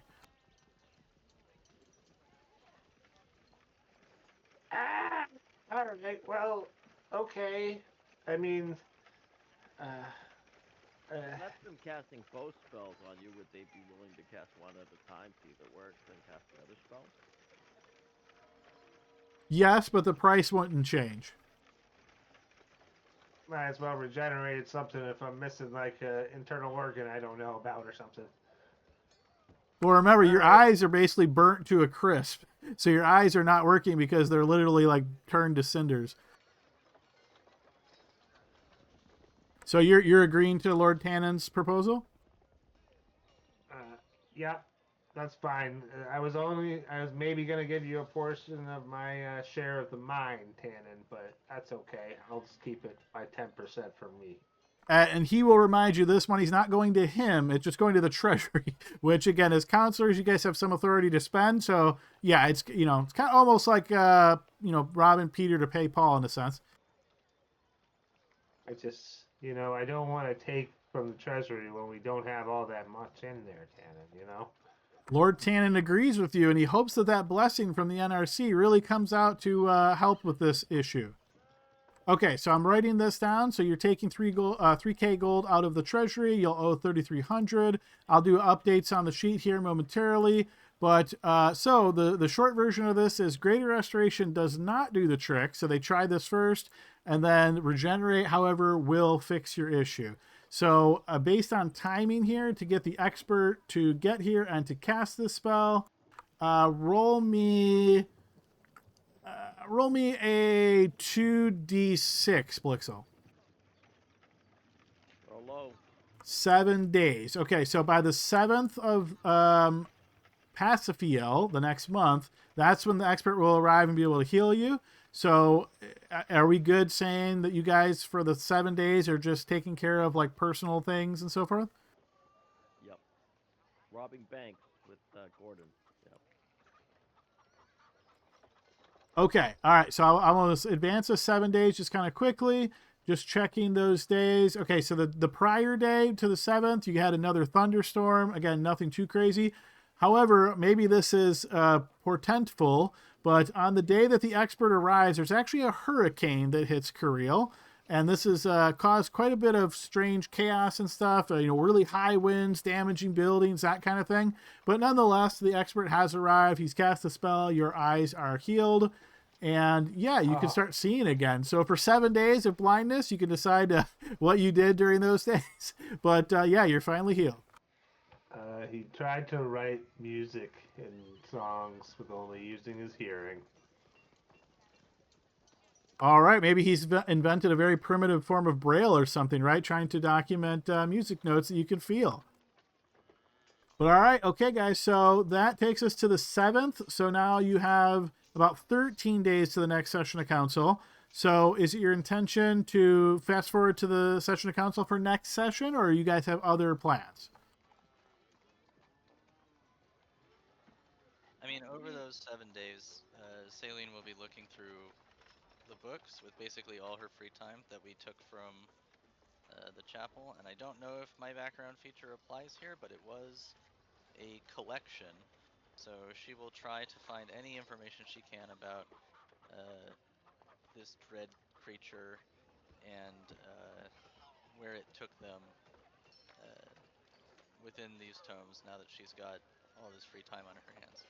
And also every day that we're not leaving the capital, she'll cast the sending spell to try to make sure her grandparents are still alive and see if they have any further insights about how to help them. So I will say the second time you cast sending, it does not work. If you try that on like a 3rd or 4th day, still doesn't work. You're not sure exactly what that means, but based on the history that you know of this creature, you know it's incredibly powerful. It doesn't necessarily mean they're dead. You think that this creature probably could be interfering with the spell or rerouting your sending. You know this creature is, based on your historical knowledge, is beyond what you would consider bound by typical rules, right? Like this creature is incredibly powerful.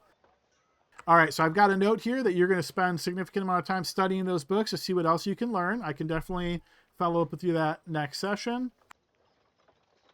Where did we leave things with our own families that are missing? Saline had sent a sending spell to Lady Tegan, and Lady Tegan told you that they were redirected into the mountains and were getting some support from an unknown woman who was leading them down to Moriad proper. So 7 extra days, they've probably made further progress. They might even already be there, hard to say, but you guys wouldn't know unless you reach out again. I can certainly do that. Once my sending spells stop working, she won't keep trying after a couple of days. All right, fair enough. So it's safe to assume then that you're casting one of those sendings to Lady Tegan again, just getting like a status update? Yeah. Okay, after the 7 days, I will say, just doing some quick math, she will tell you that they're almost to Belvedere. I believe that's where she told you they were headed before. That's the capital of Moriad. And so basically she says everything is well. They're almost there. And the family members are really looking forward to just sitting somewhere for a while because they've been on the road for way too long. Must be nice for everyone else.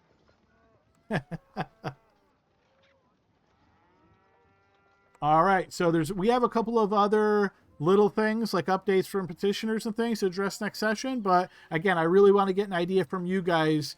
Do you want to head right back to the Stone Crown Mountains to try to, fully establish that? Or are you guys ready to do like a domain action and then an abbreviated petitioner session and so forth? Well, I kind of think we need to go into the mountains because we need to try to secure that gold potentially so we can pay off this new debt that we've got. But that's just me thinking finances. That's my only reason. Everybody good with that? Yeah, I think it back to the freaking mountains. Back to the mines. The children yearn for them.